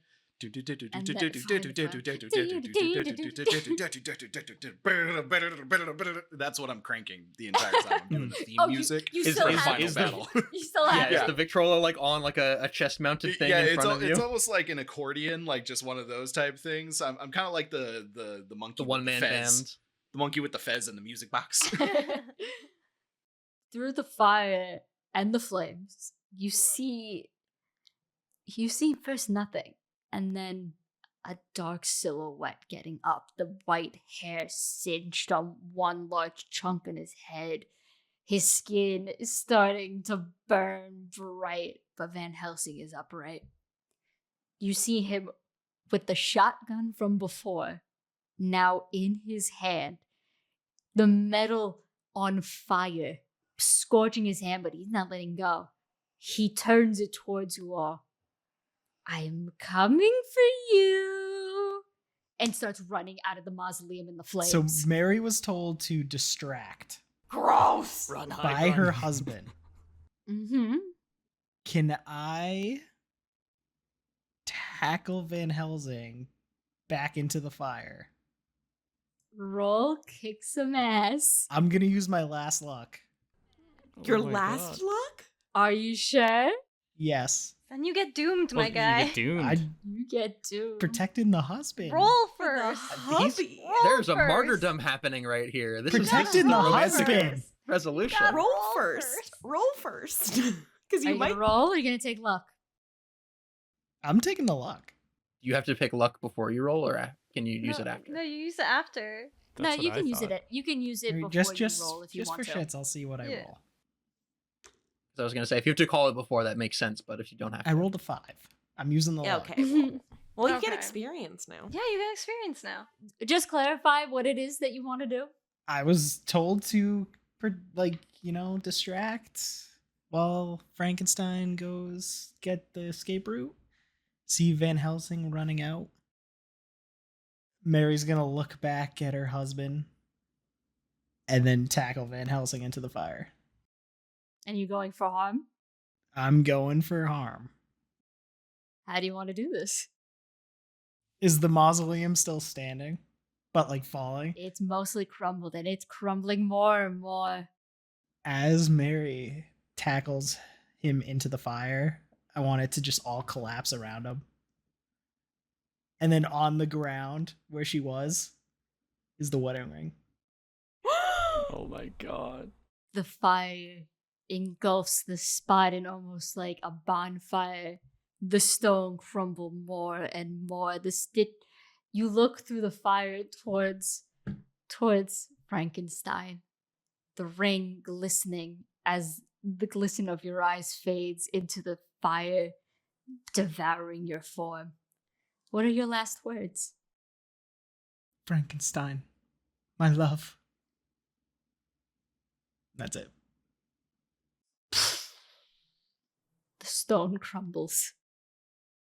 It engulfs your form. The fire nearly cements it all down, melting the stone until it dissolves into nothing but dust that glistens as the sun over the graveyard horizon begins to climb. The fire slowly and slowly dies, the part completely etched together. But it's safe. Van Helsing is gone. This was supposed to be like a fun, campy one Yeah, shot. that's first I didn't do that. We're bringing family drama. Very, Drama. very quickly, while things are still actively burning, Boggart and Bogart will get back on each other's shoulders and in the hat and just walk over and cover up the ring and take it and walk away. Yes. Steal the Well, There's two all's of well them? that ends well. Am I right, guys? That you just got that? That there was two of them? I yeah. too just got that. Yeah, It's 2 lawn gnomes in a hat. yeah, 2 lawn gnomes in a hat. This whole time. There's two! Yeah, Boggart and Bogart. That's the final shot in that scene at the very least. I like Frankenstein's reaction. Frankenstein, your reaction was? Well, all's well if it ends well. Am I right, guys? And scene. I just start firing the revolver into the air. And that's the end of this Maybe game. the true villain was the ex-wife we divorced along the way. Maybe, I think maybe she this was was an the entire hero. plot. This was planned. All right, this is my conspiracy theory. I have the full-on Pepe Sylvia like board behind me here. It's like this was an entire plan. Frankenstein tipped Van Helsing off to get rid of his ex-wife, ex-wife. Yeah. It's literally Yeah. just me to whack my ex. and not in the way that she wants. Yeah. Also, you could marry Boogie's mom. Like, what? Mrs. Boogie. Well, that's the end of the game. Is the sequel gonna be all of us attending the wedding of Frankenstein and Boogie Woman? I'm down. Boogie Woman That's is the already end of it. married. Can Boogie I was Woman actually- be Drew? Yeah, actually, I know my ending. How does Boogie react to this? So Boogie, upon getting the news that he is allowed to harm people to protect his friends, starts running out, even though like this is after the mausoleum is already like burnt out. Like everything's done. And you have already said all's well that ends well, and Boogie okay. I guess I don't need this. And he pulls out a grenade. That's why you sent me a wink with the hand grenade, you asshole.